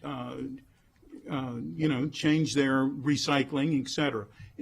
In the beginning, recycling made money. I don't know whether recycling makes any money anymore for anybody, but there was that incentive. That was one of the reasons. And I do believe that composting, if we can make it convenient enough, and the word is but if we can make it convenient enough, I believe people would do that. I believe they would want to do that. I think that would be necessary to do that. But we're going to have to figure out a way, and there's a cost to that. And to the other discussions that we had earlier, there is a cost, but there's a cost in not doing this as well. And it's not only the dollars that we take out of our wallet, it's the cost to the environment. It's the cost we can go down that list. But if we're going to change, and we're going to have to figure out what we need to do, and that's why having these many discussions about this are very necessary, because a lot of questions you come up with other questions. But what we need to be figuring out is what we can do, why we're doing it. And Keith, in one of your slides, you talked about whether Shady Grove was the best spot for this, or I don't remember exactly which slide. And by the way, I liked your slide numbers at the end with the trash truck with the numbers. I thought it was cute. But anyhow, whether Shady Grove, and I can tell you when Shady Grove was first thought about, a lot of people jumped up and down about that spot as well. I mean, it was not the Metro was there, I guess, at that point, but it was where Metro was going. I mean, it was all of these issues, and we have lived through it all these years. But if we're going to change a lot of things, then we need to figure out whether that's also the best spot. There are more people living there in that area now than have ever lived there before. So I think all of those things are necessary. I appreciate the conversation, and I'll yield back. Thank you. Thank you very much. Next, Council Vice President Marilyn Balcom. Thank you. And I appreciate this session, and I just want to say to colleagues, any questions that you have, it's important to get them out early so we're not in October with somebody asking new questions. Of course, that's always the case. The more information you get, the more questions you have, but the process is important that we get our questions out. And Mr. Lovchenko said, there's no clean way to eliminate waste, or whatever phrase you used, which is so important, why reduction is so important. And this decision to, the promise to close the incinerator was now going on 9 years ago. And we haven't seen, with the intention that we would reduce the waste prior to closing the incinerator, and it just didn't happen, or it happened very marginally. And so I think that's disappointing that we now have so much waste, whereas had we been working on this for the past 10 years, it would have been much more reduced. Just one point about the slides about the environmental impact of burning. You do identify the heavy metal emissions, but not the dioxin leaks. And so that's an important aspect of when we're comparing the environmental burden of the incinerator to the landfill. We have an aging facility, and we've had several leaks, and that is critical. And I think that's important to talk about. I've got a series of questions. I'm not expecting answers today, but just in setting up what these sessions are going to look like in the fall. I think that, one of the sessions has to be the deep dive into the cost. I think that DEP did a good job of laying that out when you did the community sessions. I think it was very, very clearly laid out. However, the long-term costs, I think that it's important to, yes, we need to look at costs, but the more reduction we have in the waste, that's not free, right? When we talk about the advanced waste processing, or we talk about curbside composting, we talk about education, we can't expect to make this decision on the cheapest way possible, because that waste reduction is cost money. So I think that's important to just keep in mind. And then I also think that looking at the status of the waste reduction programs, I think the advanced waste processing, I'm very excited about that. I think it's important to understand what percentage of waste can we reduce there, and how that all works. I think that's exciting. Understanding that will take a long time to stand up, and the decision that we have in front of us now will happen prior to getting the advanced waste processing up and running. And then in terms of the long haul contract, the importance of the guaranteed tonnage of the contract, because if we're expecting to reduce waste, we don't want to be stuck with a contract that we have guaranteed X amount of waste, and we're reducing our waste. So I think that needs to be just laid out. The question about the contract,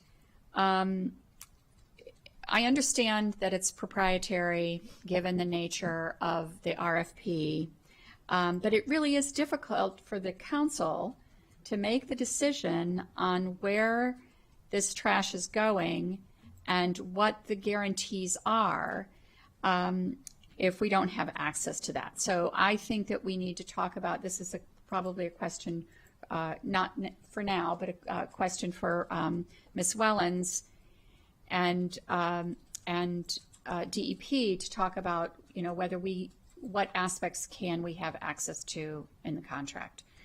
I think is important. And then I think that those are the issues that I'm going to be looking for. This is hyper local, but I've been hearing from my constituents out in the ag that trucks are running right now in the middle of the night. Is that happening? And was it happening very recently? And what is the status of that? So I can speak generally, and maybe I can get you an update on what may have been happening recently. But the current procedure is to send our waste via rail to the RRF. There is, within that current procedure, an alternative, which is a bypass, where the waste is sent by truck. And there are a variety of reasons that might occur. There may be a malfunction, or something needs to be fixed with the crane that puts the waste on there. There are a variety of things. That bypass occurs on a regular basis. So there's also when the incinerator, the RRF, is experiencing a malfunction in the boiler or a major upgrade like we had last October, November, around the dioxin leaks. There were, all 3 units were taken offline for an extended period for inspections and maintenance. During that entire time, the waste was bypassed by truck because we weren't sending it to the incinerator to be burned. We were sending it to a landfill. That's just part of our normal operation to make sure that our waste is not stacking up at your homes. If there's a problem, it's going elsewhere. Okay. So you may, the experience of what happens with long haul, we actually have a lot of experience with that. It happens on a regular basis during periods of bypass. Yes. I think in this case, the trucks were going to Martinsburg. I think that was when there was an issue with the crane. There were some crane repairs recently. Okay. Thank you. Look forward to the sessions in the fall. Oh, the other thing, the part of the cost is the cost of the settlement. So that's always been an asterisk, and I think that's a critical component to look at. Can I want me to address that? So I think we will look into that. I think our understanding is that's just any closeout costs that have been spent, in the past month or so is generally put into the Yeah, I think that we need a definitive answer on that, if there's any contractual guarantee that we've put into that. So when we talk about the cost and we do a deep dive on the cost, that will be one of my questions. Thank you. Looking forward to those answers in writing. Thank you. Councilmember Kate Stewart. Great. Thank you. I am going to try and be additive and just underscore some of the excellent points my colleagues have made. And thank you, Mr. Lutchenko, for the presentation and the list of questions. And I do want to thank my colleague, Councilmember Evans, who in my working with her over many years has been outstanding. And so I just want to say thank you very much to you and to all my colleagues who are bringing really their thoughtfulness and attention to this matter. The first, I want to follow up with Councilmember Jawando brought up regarding the ash right now. I appreciate, Director, the response and why we can't shift that or the hurdles.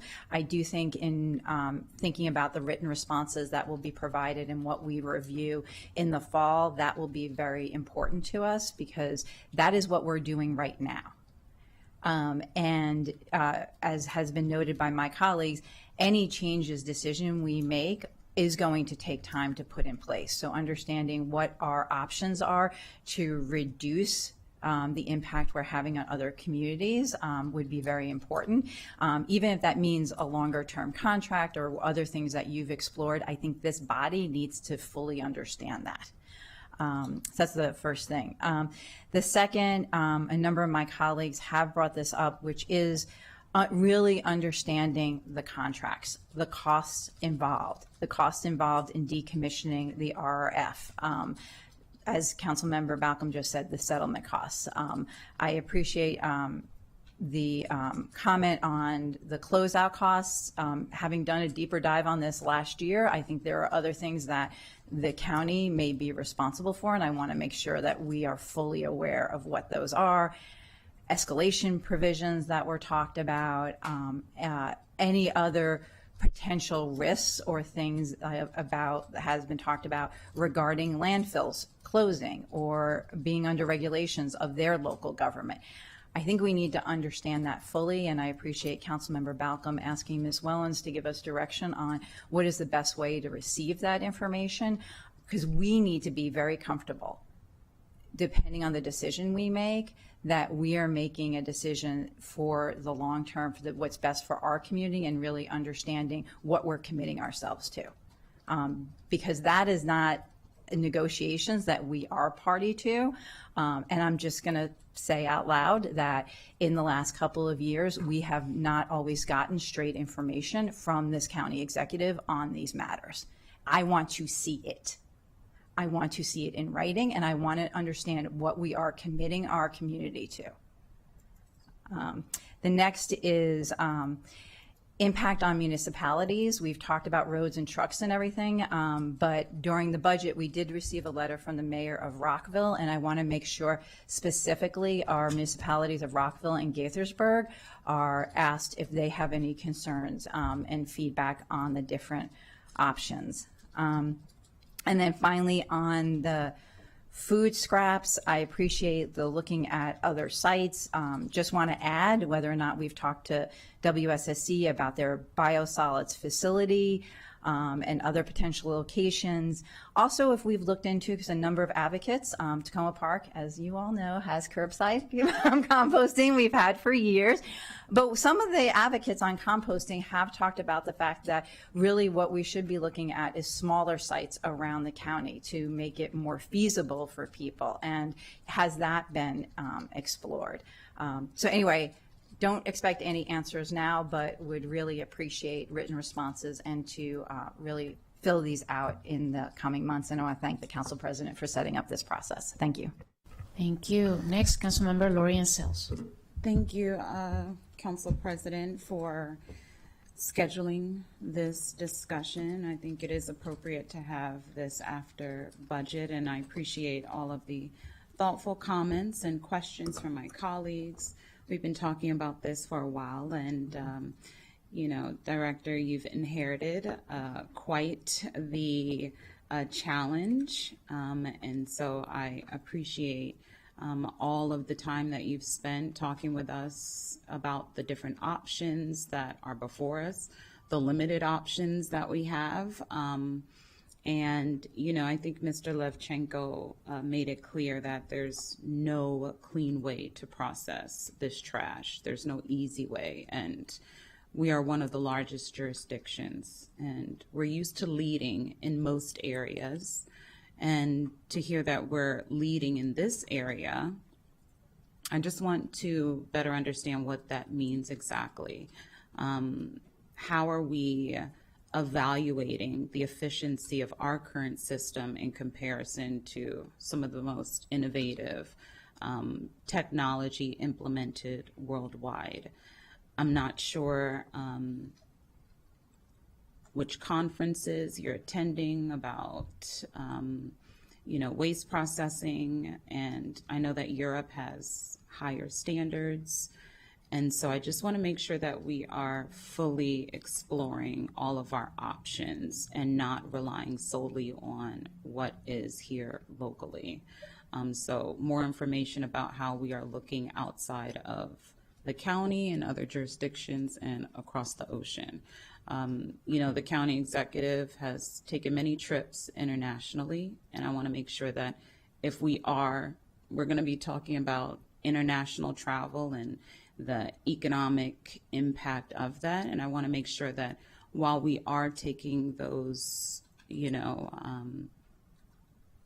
explorations, we're also looking at some of the technology that's available to bring back those best practices here.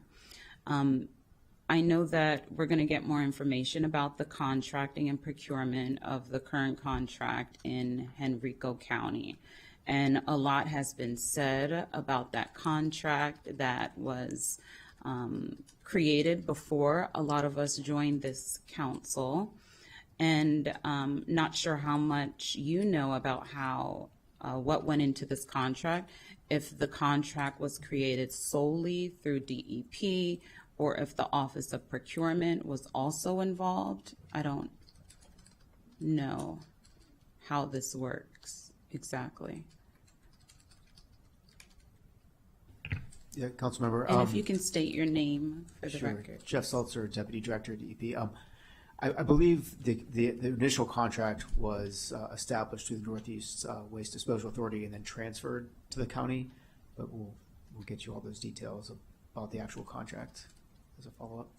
Okay, because I don't know if the prior council understood that we would be agreeing to pollute another county, another community. And so having that information beforehand about where the options exist for where our waste would go, where our ash would go, is very helpful.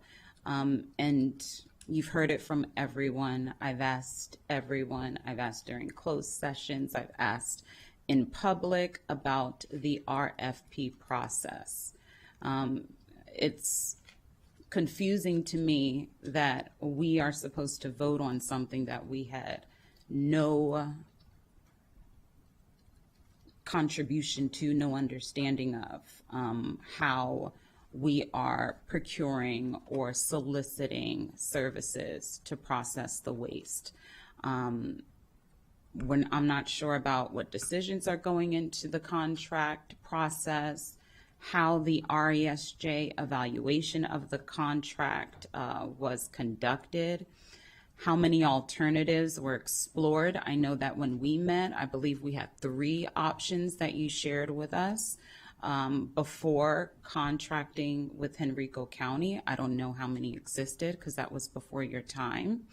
And then understanding why those other contracts were excluded would also be helpful to understand why we ended up with the Henrico County contract. I don't know how much time is remaining on the Henrico County contract. So, Anyone? so in terms of the ash contract, You can remind me. my understanding is when the RRF was built around 1995, there was an out-of-county landfill for the ash, and then there was a sort of reserving an area right near the landfill in our county as a backup. That's what people call Site 2. So that still exists. It's in the Ag Reserve. It's being leased for agriculture purposes. The ash went to a landfill in Southern Virginia that was only used for Montgomery County's ash. And that occurred from, I believe, 1995 until 2010. In 2010, the vendor that, Republic that transferred that ash, moved it to an Old Dominion mixed waste landfill. Again, it was before my time. My understanding is that you actually need something called alternative daily cover. At the end of the day, you need to cover, and so you're either digging up soil to do that, and they were using the ash for that, so it had sort of a beneficial use. At the time, that was considered by the state of Maryland to be a recycling, to be a good thing, and that material was actually being recycled. They've changed, the state of Maryland has since changed their description, and they no longer consider that recycling. So I think that's just part of the history of that. The current contract goes until 2031. 2031. Okay. And there is a provision that for us to change to another contract, we need to give 12 months of notice to change the ash location. Okay, and the We World contract is up until Also 2031. 2031. Okay, okay. But we have, for that one, we have a 6-month notification to close. Okay, okay. And so it is going to be helpful to understand all of the options available to us, and then identifying what our standards are for having the most efficient system and having the cleanest system. I think once we identify what our standards are, then it will be helpful to evaluate that criteria against any contract that comes before us or any technology that's out there. We know it's going to be costly, whatever option we explore. We've heard that if we stay with this contract, if we explore others, it's not going to be any less expensive, but it's going to be a long-term decision. And I want to just ensure that we've exhausted all of the resources available to have all the information to make the best decision when the time comes. And time is of the essence. 2031 will be here before we know it, a year before, 6 months. So I'm glad we're having this discussion now. We're getting all these questions out. And then just want to make sure that the council is part of the process moving forward. It's a bit frustrating to get information after the fact and to be faced with making a decision with what's left of the decisions that's made across the street. And so I'm hoping that as we move forward, that we are doing this in concert together and that we are part of the decision, because we're all going to have to answer to our residents when we make the decision of what direction we're going to go in. And so I'm just very appreciative of the transparency that you have provided since you've started, and I just hope that continues. Thank you. Thank you. Next, Councilmember Evan Glass. Thank you very much, Madam President. Thank you to my colleagues for all the questions and thoughtful comments. I've been taking notes based on everyone's questions and some of the responses, but I want to center ourselves again in this conversation, which is how do we reduce our waste stream, and the waste that is produced, where does it go and how is it disposed of? One element that has not been talked about, but I want to bring it into this conversation, is the upgrades that we are making to the transfer station. I think it's about $11 million in the CIP. Can DEP talk about what those upgrades to the transfer station will mean to waste management more broadly? Yeah, I'm going to ask Jeff to respond to that one. Yeah, sure. Thanks, Council. The upgrades to the transfer station, I think, those are needed upgrades regardless of the decisions we made. We know we're going to continue to use we anticipate continuing to use the transfer station regardless of the choice we make, and there needs to be ongoing upgrades and maintenance for fire systems, fire suppression, electrical. We continue to modernize the technology, such as the scale house. So those capital improvement projects that are in the budget, just to allow that continue to operate safely, and regardless of the decision we make. My understanding is that some of those upgrades will also allow us to capture more for recyclable materials or other types of items. Is that right? Or it's all just more technical? Yeah, I don't know if any of those upgrades are going to increase recycling at that facility. Okay, appreciate the candor. Yeah. Going back to a topic that a few colleagues have talked about in composting. Important to note that about a quarter of all the waste that is in our stream is food. And so there absolutely has to be emphasis on composting if we want to reduce our waste stream and reduce whatever comes after it, whether it is maintaining the incinerator, building a new facility, shipping it somewhere else.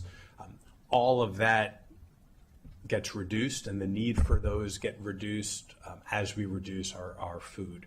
And to the points that have been made, I applaud the county's efforts. I applaud DEP in making sure that there are more communities that have composting. The city of Tacoma Park, as was noted, has its own, but I believe there are 3 or 4 communities in Montgomery County that are under the trial program, which is no longer trial, but is restricted.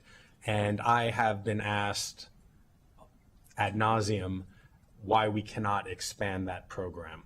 And I know it centers on the agreement that we have with Sugarloaf. Can we talk a little bit more about that? Because it is frustrating for me to say we can't do more because we don't have enough capacity. But as we talk about this, people continue asking, well, why not? Can you talk about the agreement? And I know that it is part of the record, and demystify for people why we are at this impasse. Sure. So as a legacy of what happened decades ago, there's an agreement between the county and the Sugarloaf Citizens Association that governs what happens at the facility that we're currently using for our yard trim composting. So people might know that there's collections across the county of yard trim that people are required to separate from their trash, put in a bin, we collect it, and it ends up at that yard trim facility. DEP's done a lot of study about where we could do food composting and how we could expand, whether it's additional collections or what we want to do is collections at everyone's houses, right? Who is able to, and at all the multifamily buildings and at all the small businesses and restaurants and things. But we need somewhere to take that to and to do composting for it to be a practical option. That yard trim facility is ideal from lots of perspectives, and having people put the food compost mixed in with their yard trim, picked up at the same time, taken there, and it's a very efficient way to compost because you need both the brown and the green. It mixes together. It's a great thing. That current agreement does not allow us to do that. So we would need, under that current legal agreement, we would need agreement from the Sugarloaf Citizens Association to expand from yard trim and also include food waste at that same location. In our negotiations with the Sugarloaf Citizens Associations that have been going on for over years, I think, they have said that they would not allow us to use it for food waste unless we close the RRF. So you might know that some of the, when we framed the options, we've included food composting in the option of closing the RRF. Our current, we have basically an updated analysis from what we've provided at the open house and to all of you in the spring, where we've also included food composting under all of the options. So whether or not the RRF is closed, how do we compost? How do we get that collections? It is considerably more expensive to go to another location, but it can be done. It's just, it costs a lot more money. One of the possible locations is that Site 2, which is near the RRF. It's near the yard trim facility. It's in the Ag Reserve. It's currently being leased for agriculture, and it is permitted as an in-county landfill. It would require a lot of roads to be built, and more trucks and things would be going there. We could use that. If we don't close the incinerator, that is the site that we will develop. It would take about 7 years. We'd have to go through building roads and other infrastructure to get there. But that's part of why having this decision made will allow us to go one way or the other so that we can get to that composting. Thank you very much, Director, because I think what you just explained with this one facility, which is a facility, a property that the county wants to eventually bring composting to. And there's no objection that it is a great site, right? But within that one question and longstanding agreements and what comes next and the questions thereafter, that is this entire conversation. It is a Gordian knot of sorts in that every question begets 3 more questions, not all of which can be answered in the timeliness or with the sufficient response that's needed.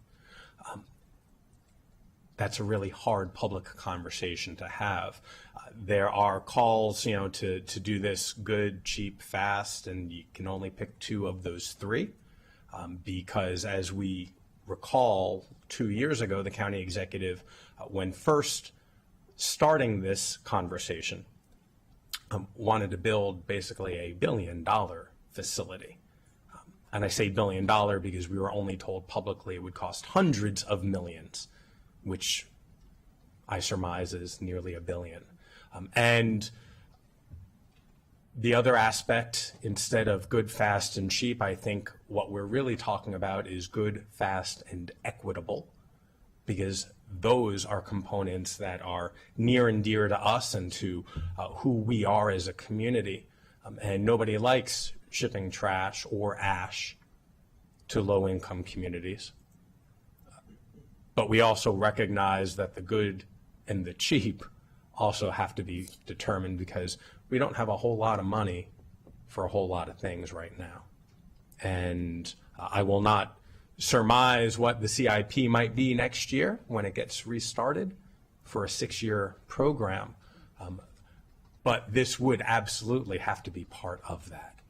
And so nothing can be taken in a silo. But we do have to figure out what this county and what the community want. And I think it is sufficient to say that we don't want trash going to other communities. We want to reduce our waste stream, and we all have to do it in a budget that is feasible. That's the Gordian knot. I appreciate Council President engaging in this. I know that this approach has not been satisfactory to everybody, but with 11 members of this body, with changes to this body and across the street next year, I actually believe this conversation primes Rockville and the county government for making a decision next year when that CIP is developed, when new leadership is here, because as has been noted, this is a decision of consequence and one that will be irreversible and will require everybody figuring out to undo that knot. I yield back. Thank you. Next, Councilmember Don Lukey. Thank you, Madam President, and I am grateful for my colleagues and all of their many questions because they are also questions I have and I share in, and I think it's important to note how every single person up here shares care and concern with respect to the ultimate destination of the waste of this county. And that has been consistent, and I have been consistent in my advocacy about that from the first time we had a discussion about this. And I appreciate the Council President and Councilmember Evans for flagging the issues that have transpired most recently, but I'm not going to give oxygen to disingenuousness that's out there in the internet. That being said, and it did come through in the slides and in the presentation we had so far, talking about the concept that was presented in 2025 to this body. And I want to flag that because it was a concept. And a lot of what has been happening now is coming from, these are decisions that need to be made by the county, and these are things that we need to be dealing with. And I appreciate the level of attention and the schedule we have before us for diving deep into this. But it's been very heavy on urgency in one direction without a lot of logistical details. And that's the basis for the questions that are coming up here and that we really need to to suss out. And so, you know, I know we did talk about the settlement agreement with Sugarloaf, and I thank Councilmember Glass for raising that. It's been amended 7 times already. I just want to point that out because I also think it's important to the community to know it can be changed. It can be amended. And if you want good, positive things to come, everyone's got to come to the table and have a good faith discussion about that. And that does mean give and take. I also want to thank Councilmember Stewart for pointing out the issues, and others have raised this, where we're not always privy to the contractual terms of things that we should know when we are making decisions. And I like reading contracts. I really do. I like marking them up. I find it fun. It's part of my professional background. But I am totally on board with doing that now because it is of such great consequence. It really truly is a once in a lifetime decision here. And because of some of those things not being as transparent with this body during the past 8 years, with respect to this or other things, there's some broken trust, and we need to fix that moving forward. And I think, you know, this body certainly is willing to do that, and we hope that that is the tone of the future. I do want to note that I have organized a community meeting on September 2nd, and I want to thank you, Director Macedonia, for your support, and that you will be there. And I know Councilmember Katz's office is aware, hey, everybody, we're having a meeting on September 2nd, because the city of Rockville, and I want to again thank Mayor Ashton and Councilmember Barry Jackson, who I've been working with on this, and my community in Durwood, have a lot of things they want to know, have a lot of things they deserve answers to.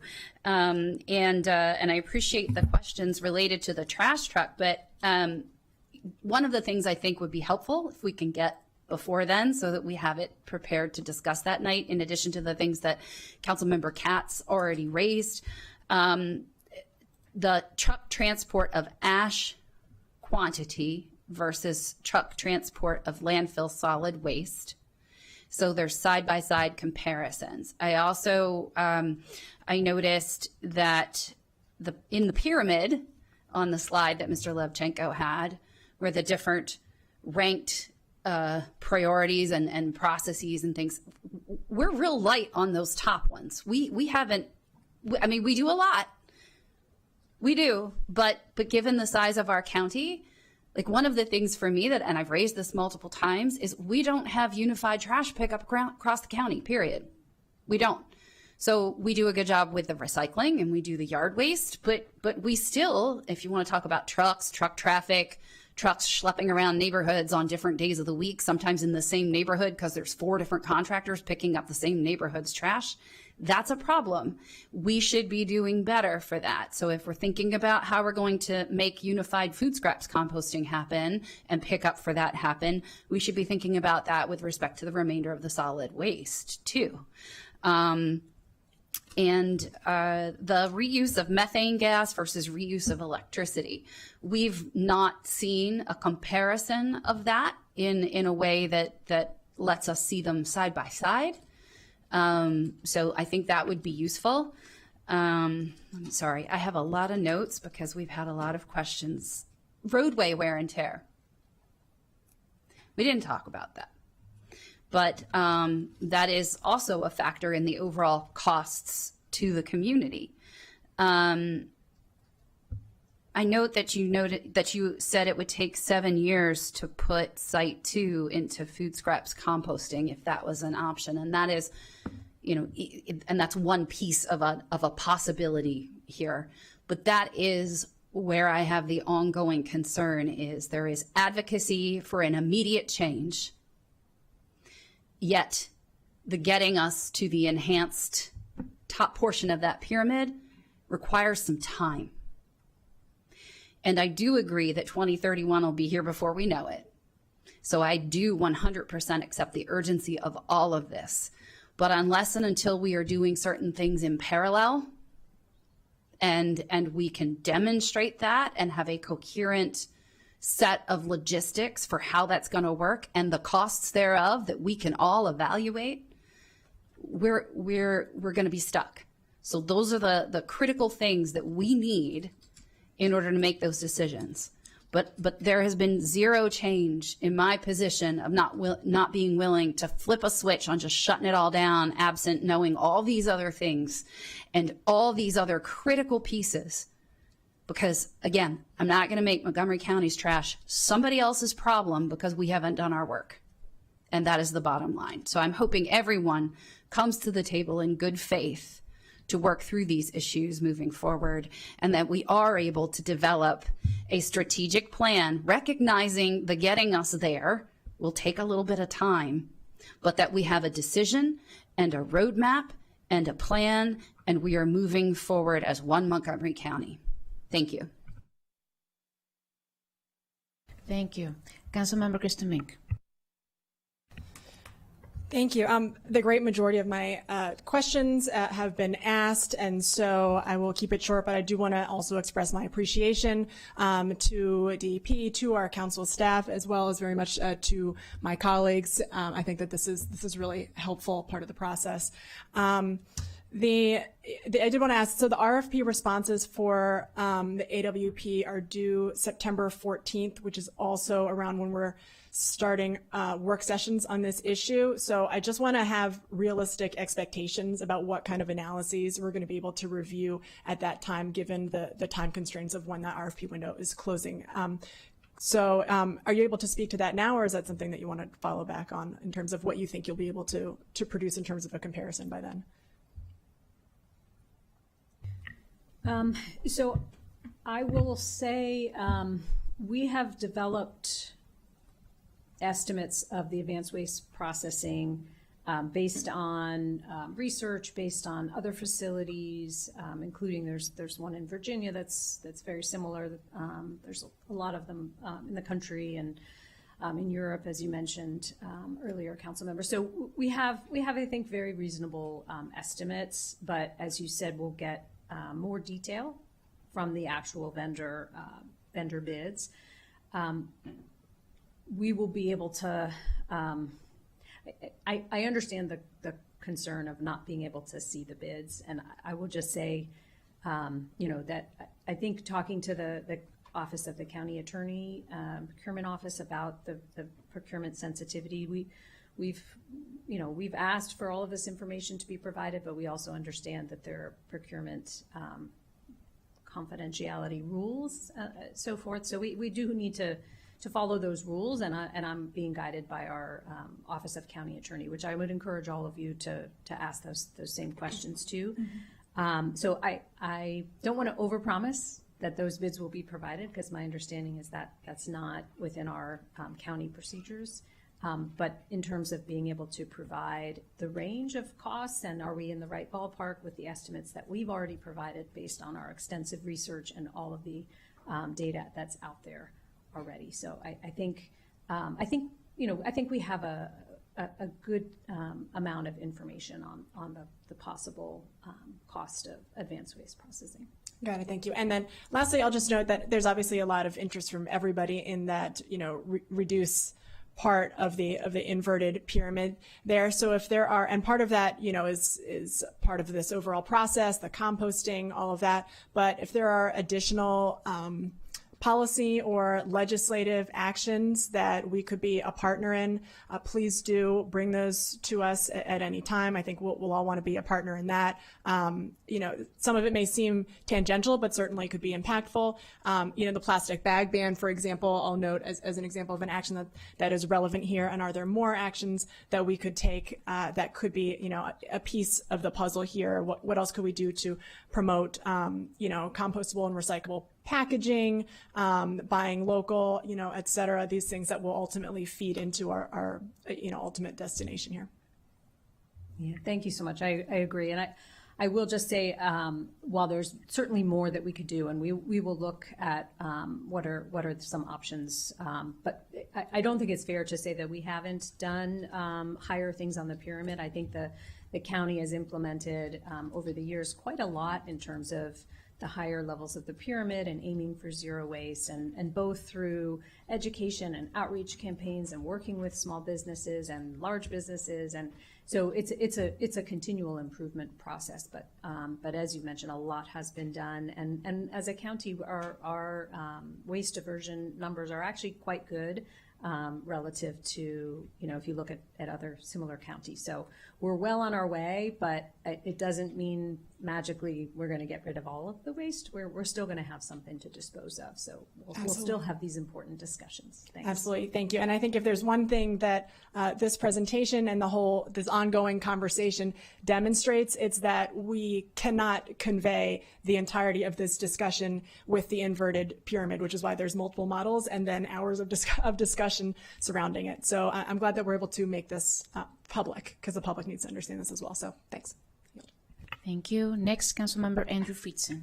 Thank you, Madam President. I'm glad we're finally having this long overdue conversation, which is frankly 7 years in the making, not a question of whether or not it should have happened during the budget or now, but whether or not, we're finally having it after years and years and years of delay after longstanding commitments to the community. So I'm glad we're having that. I think that's the context that we should be thinking about this. I used to represent the area directly and immediately impacted, now ably represented by Councilmember Balcom. And obviously, first and foremost, we have to improve our composting, as has been said multiple times, and significantly reduce our food waste. This has been a longstanding commitment that we have also had, and we have, I believe, fallen short on what we set out to do and what I believe we need to do. And while I appreciate the director's comments on how we are comparatively better than most, the comparison isn't so good, to be totally candid here. And I think we have to be honest about that as well. Most counties and jurisdictions don't do this well, and we comparatively do it a little better than not well. And we need to do a lot better than that, and we need to base this decision, as we have said before, on environmental justice and equity and on economic and fiscal realities. And it's hard to navigate some of these different dynamics. It is a generational decision. I think that should weigh on all of us very heavily. And it's not an easy decision in the sense that we're charged here with the least worst option, because there really aren't any great options, because we are where we are with our waste diversion not being at the level that we would like, and aspirationally where we hope to be, but out of sight for most residents when the trash leaves their homes or their businesses, but top of mind for a municipal jurisdiction like ours that has to figure out, what do we do? One of the basic functions of local government is, how do we handle the waste that is produced, and how do we do it in a reasonable, thoughtful, economically, environmentally just way? Appreciate Councilmember Jawando noting how long we've been talking about this, and that the county's been sending our ash in a way that is environmentally unjust, that is not consistent with our priorities. And I am very concerned about that, continue to be concerned about that we are committing, acts of environmental injustice every day as a result of that. And that could have been addressed years ago as well. We didn't have to make a generational decision to do the right thing there. That wasn't done. And I think we have to acknowledge that as well, and express our significant disappointment in that. And it was noted earlier about the advanced waste processing and the RFP for that. I'll just note, and council staff set this up as well, that should be a different conversation from this, because the advanced waste processing is really not required in the decision that we make here. We can do it in both circumstances, and there are a lot of unanswered questions about the cost effectiveness and the viability of that process. I am hopeful that it becomes an extra layer that allows us to move a little bit closer to the reduction in our waste that we would like to see. But ultimately, I really don't think that we should be holding out on the outcome of that RFP to get more information on advanced waste processing, because it's an and nice to have, but it's not an existential need like the rest of this conversation. So I just think it's important that we separate these two issues, because they're perhaps related, but they are not required. In terms of the advanced waste processing, it is required for us to make a decision on what we do with our trash and whether we bury or burn. And ultimately, that is the choice before us, the generational decision that we're going to have. Just a few questions as we get into it. What's the status? You heard earlier, and it was mentioned earlier, about the dioxin leaks. What is the status currently of the dioxin leaks? Where are we? Councilmember Balcom raised this. It was raised by a couple others as well. And where is that currently? Thank you for the question and also the remarks. So the facility, after experiencing some exceedances of air toxics, dioxins, furans during compliance testing, underwent significant inspection and repairs of all of the units, and all of the units are now in compliance, have passed those tests, and the numbers are significantly below the permitted levels. And the expectations there aren't going to be issues moving forward, or what is the status of that? So, I think, to be frank, it is an aging facility. So, I think we know that it's at the end of its useful life without major investment. And I think that's the information that DEP has brought to the council today, previously, that it is time for a decision to either undertake major refurbishment of the facility to give it an additional, say 25, 30 years, or to close the facility and move in another direction. And I think that's the very decision that's before us. I think if you think of the analogy of an old car, you can fix one thing. That doesn't mean something else isn't going to break tomorrow. I can't say there's not something else that might break. It is aging. We are investing according to the negotiations of the emergency contract extension that was signed, I believe, a year and a half ago or so. There was sort of a absolute, in order to keep it operating for 5 more years, there was a $60-some million. I'll note that was a created emergency, just to be, upfront about that. The executive branch created the emergency and then dumped the emergency on the council's lap. But I'm glad that we're addressing that. There have been a couple references to the hierarchy, that EPA used, that was also included in this staff report, that characterizes incineration as energy recovery, places it above treatment and disposal or landfilling. There have been some concerns about the use of that. Could I just hear from DEP and from council staff on what data was used to base that hierarchy and whether or not that is considered to be a current standard? So, yeah, I want to make sure I understand your question. I think council staff used it, and it's been referenced. Some community members have pushed back, saying they don't think that this is the current standard, that there was essentially walked back in 2022 by EPA with a disclaimer. I just think it's important for us to understand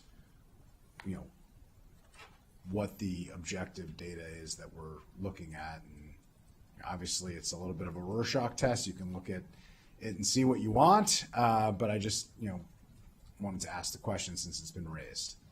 So I'm going to turn to Kaylee in a moment. I'll start by saying, I think that hierarchy is designed to kind of simplify for audiences to see that you want to start with keeping things out of the waste stream as much as possible. Reuse, repair things, recycle things.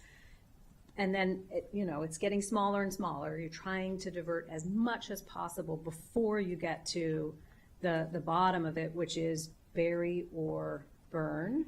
And whether even if you burn, you're still going to have something to bury, right? You still have the ash, but it would be a smaller amount.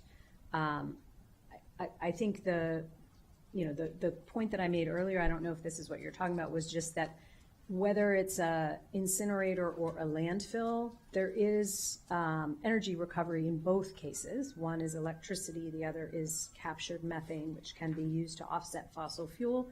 And in both cases, you're going to have a landfill or disposal option. One is ash, one is mixed waste. You'll have less ash than you'll have mixed waste. I think the comparison is somewhere in the range of 23% ash and 64% waste. Those numbers are probably off a little, but so it still sort of can meet in that framework of a hierarchy, or you could look to another oversimplified way to think about these concepts.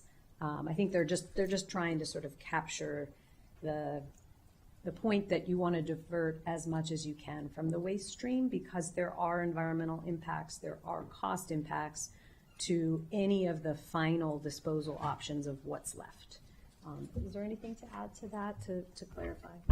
Yeah, I mean, I would just add that EPA has a website where they kind of frame that hierarchy, and some of the things that they go into a little bit more detail on that website is that there's a fair amount of nuance to it. So in addition to kind of the broader categories that they lay out in the hierarchy, there's other things that play into it, like which facilities are you looking at, what materials are you talking about, what's the composition of the waste stream.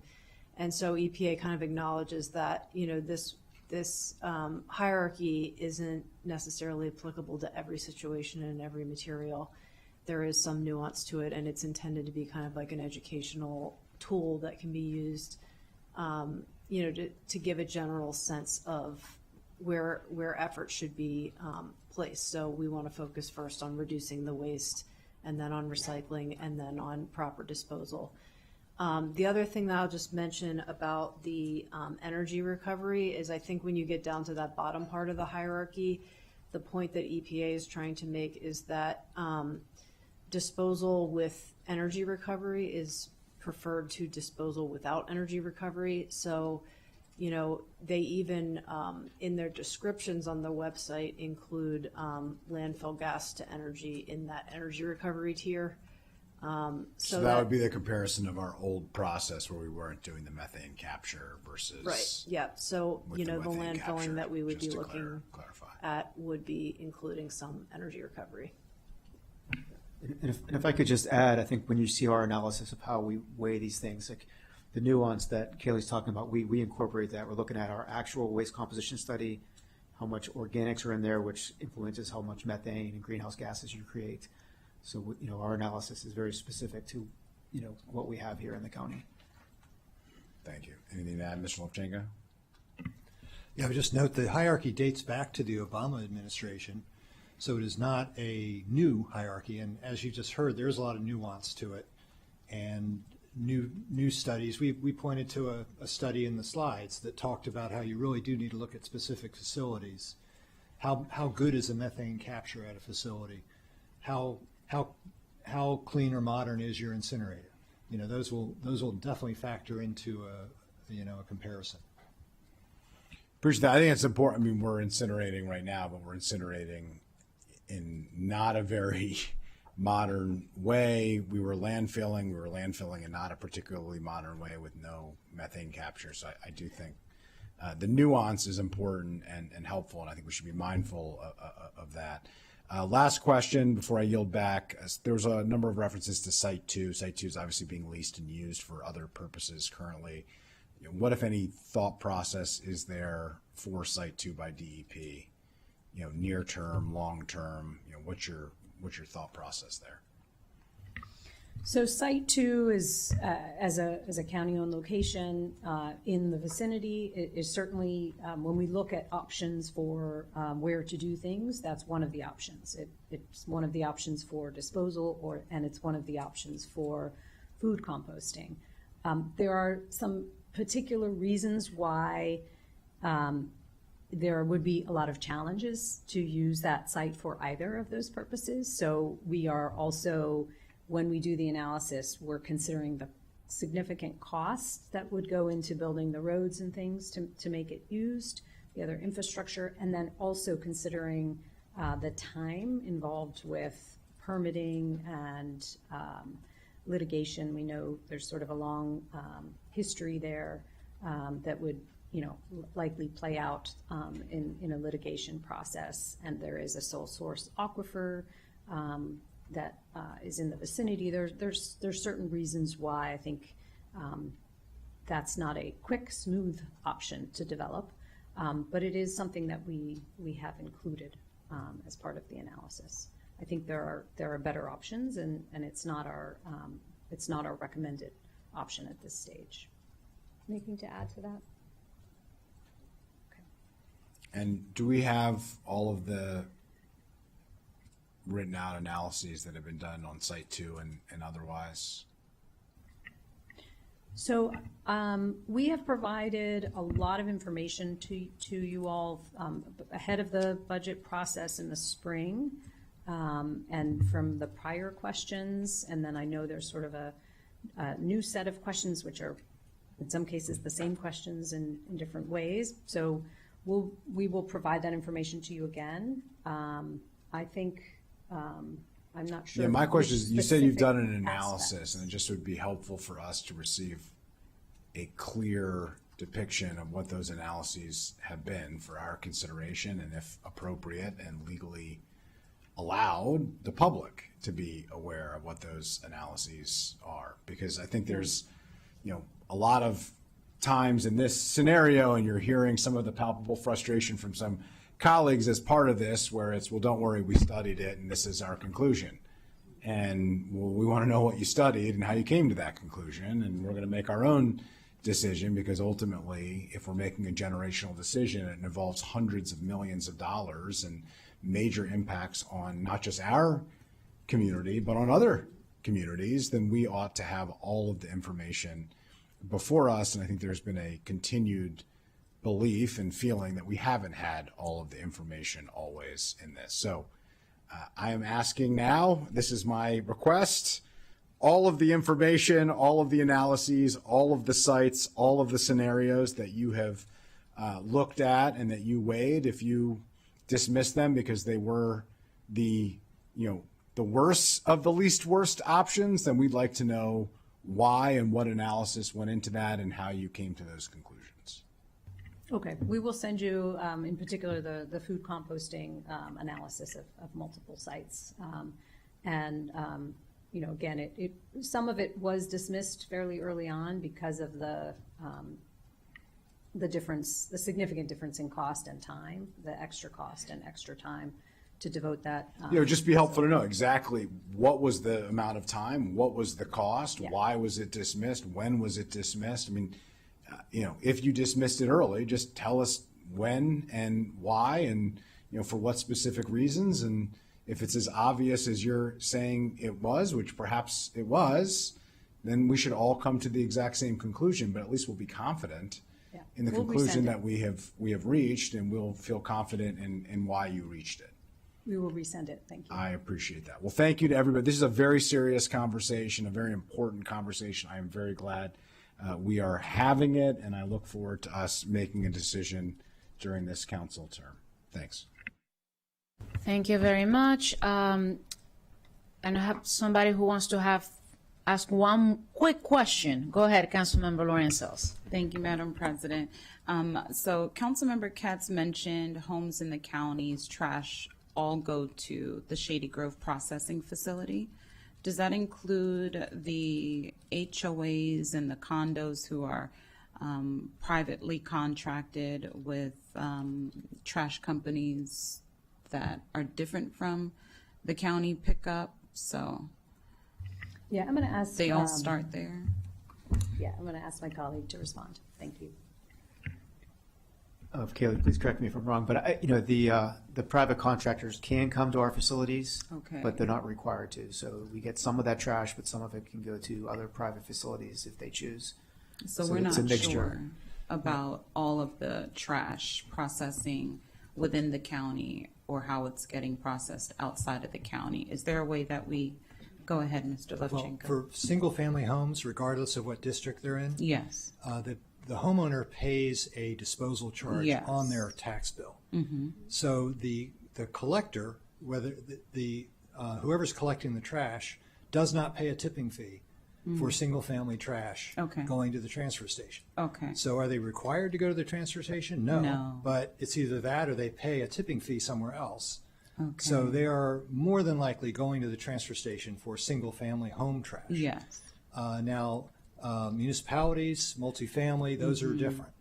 But it's what's on their tax bill. This district, the sub-district A folks pay a disposal charge and a collection charge. The Okay. collection charge pays for the county collection. Okay. Or the county contracted collection. In sub-district B, they only pay, the residents only pay a disposal charge. They don't pay the Okay. collection charge. They pay that either by themselves or through an HOA. Yes. Okay. Okay. This is more complicated than I thought. So it would be helpful to understand if we can find out how many other multifamily condos and HOAs are part of the number. I think you said the 80,000 visits to the processing facility, but that's only for single-family homes. Are we able to track the other residential processing trips? DEP does track a lot Okay. of data going in and out of the transfer station, so they probably don't have it at their fingertips today. Yeah, yeah. But just in they track where it's preparation going. for the fall would be helpful to understand. And we also make estimates of what trash is leaving the county. Okay. As part of our And waste where it's generation going. analysis. It's not all the trash generated in the county goes to the transfer station. Exactly. So we do try to estimate that as part of our waste generation. Oh, this is a murky situation. Okay. I look forward to the fall discussions. Thank you, everyone. Thank you. I'm going to ask colleagues for further questions. Please email Director Macedonia, but always please copy or council staff, Mr. Lechemko and also Aaron Trumbuka will be great because we do want to keep track. We're going to have sessions every other week and we need to centralize all the information so there are not hiccups. So stay tuned for that. Thank you for coming today. We're going to move on to the consent calendar. Before I ask for a vote, there are two things that I need to raise. One is I'm going to pull item E as elephant. We're going to discuss that item after we vote for the consent calendar, and then we see how we go from there. But also, before we vote on the consent calendar, I need a motion to suspend the council's rules of procedures, Rule 7D, to allow introduction and action in the same meeting for consent item D as David. I need a motion. Moved by Council Vice President Balkan, second by Council Member Second. It's me. Lorian Sells. So 3 hands. Lorian Sells. All those in favor, please raise your hand. And it passes. Now we'll entertain a motion to approve the consent calendar as it is written. Moved by Council Vice President Second. Balcom, second by Council Member Wojawando. All those in favor, please raise. Okay, yes.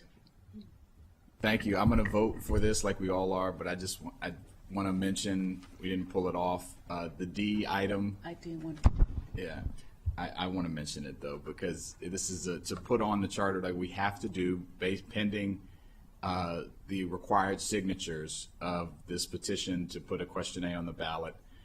That's why we suspended the rules. And this would be a really bad action if it were to pass. And I just want to say that from the dais today, there'll be more to come on this, but this would require us to only be able to spend to the rate of inflation of the previous year, which does not take into account costs that happen, additional costs. It would hurt our school system. It'd be a very bad amendment. But we are required to put it on the ballot under current rules. So I will vote for it, but I just wanted to mention that. Thank you, Madam President. Thank you. And when everything is certified, we'll talk about it more. So that's why I didn't want to mention it. But anyway, moving on. All those in favor, please raise your hand. Any passes. Now we're gonna go back to item E. I'm gonna ask staff to please come forward and explain. Item E action is a resolution to approve a franchise agreement with Shentel Asset Entity First LLC. I know why this is in the consent agenda, but I need staff to please, and if TEPS wants to move forward to the table, please also do so. I'll turn it to staff now. Thank you. This is a resolution to approve a franchise agreement. So the way that it works under county code is because this equipment is on structures that are in our right-of-way, while the county executive negotiates these agreements, the council has to approve them. So Shentel is a company that will be using poles that have a different owner but are in our right-of-way. And so this agreement is for a 10-year term to allow them to place that equipment. And I will turn to Tebs if there's anything to add.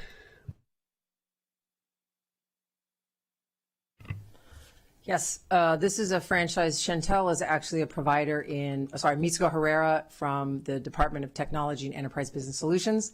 Good morning. This is actually, Shentel is a provider. It is a right-of-way franchise. They are primarily providing residential broadband services in Frederick County. In order to get around Sugarloaf Mountain, they have to dip down into Montgomery County, and then they are dipping back into Frederick County. If you look on the last page of the franchise, you will see that there is a map providing where their franchise and the franchise that they are receiving is to build in that area. Councilmember Keith Stewart. Sorry. I do want to add that this did not go to the GO committee because there was a request for it. In the packet, you will see that this project is supported by ARPA funds and must be completed by December 31st, 2026, making timely franchise approval critical to meeting the federal expenditure requirements. So I just wanted to add that as well and thank the council attorney and our staff at TEBS for moving this forward. Thank you very much. Thank you for that explanation from the chair of the GO committee. Councilmember Lori Sells now. Thank you, Madam President. Just had a quick question about any specific protocols or notice requirements for the disruption or the when they're placing the facilities in the right of way, or any sort of notice provided prior to the construction? So this is, the Shentel would be required to get, this franchise is similar to the 17 other telecommunications right-of-way franchises that we have. They are required to go to permitting to get a right-of-way permit and to comply with all of those requirements. For most of the work that they are doing is aerial, and that part of the county does not really have many sidewalks. There's no specific notice that is provided, or mail or anything provided to residents. However, permitting services will review their work plan. So if some of those roads may only have like 2 lanes, they are going to require them, if they have to have flaggers, other things, so that people can get around the vehicles. If they're doing aerial bucket trucks, depending on how they'll have to do those compliance things. Permitting will require them to do restoration both of any of the roadways that they disrupt or any of the ground that they disrupt. And then permitting will hold that permit open, and they will go back out and they will re-inspect. If there is anything that is not up to snuff, permitting will require them to go back out and fix it. As part of the permit, they are required to submit a $50,000 bond, and they also have insurance requirements. So if something is not fixed, permitting is able to go back and leverage the bond. But in most cases, the provider just either does it on the first go round, or they will fix it after permitting mentions something to them. Okay, and I know that this is a franchise agreement to facilitate broadband connectivity in Frederick. What about any work that happens subsequent to that in Montgomery County? Are they allowed to use use this agreement to do work in Montgomery County? Or They- would they have to go back to permitting? So they are allowed to offer, they have to go to permitting if there's any construction that they're doing in the right-of-way. They are allowed to offer service along that route, and there's a description of it. While that is not their primary interest, they have told us that if anybody is interested in getting service along that route, they are willing to provide them service. Okay. And are they, do you know if they're working with any of the data centers that are in Frederick? They have like other, this grant is primarily a residential grant. So as part of this, they're not planning on any specific partnership of it. Where they have facilities that may pass it, like other entities, they would pass it, but there is not a plan or anything specific in this grant that is designed to address or serve a specific data center. Okay, but if it does, would they have to disclose that to us within this 10-year agreement term? I don't think that they would have to come to us to disclose whether they made a connection to an entity in another county. Okay. Okay. Okay. All right. Thank you. Thank you. I think that's clear now. So with that, I need a motion to move the action of item E, which I had to pull before. Can I get a motion? Moved by Councilmember Kate Stewart, second by Vice. Balcom. Man, it's been a long morning. Balcom second. All those in favor, please raise your hand. It was unanimous. With that, the meeting will resume at 1:30 p.m. We're now in recess. Thank you.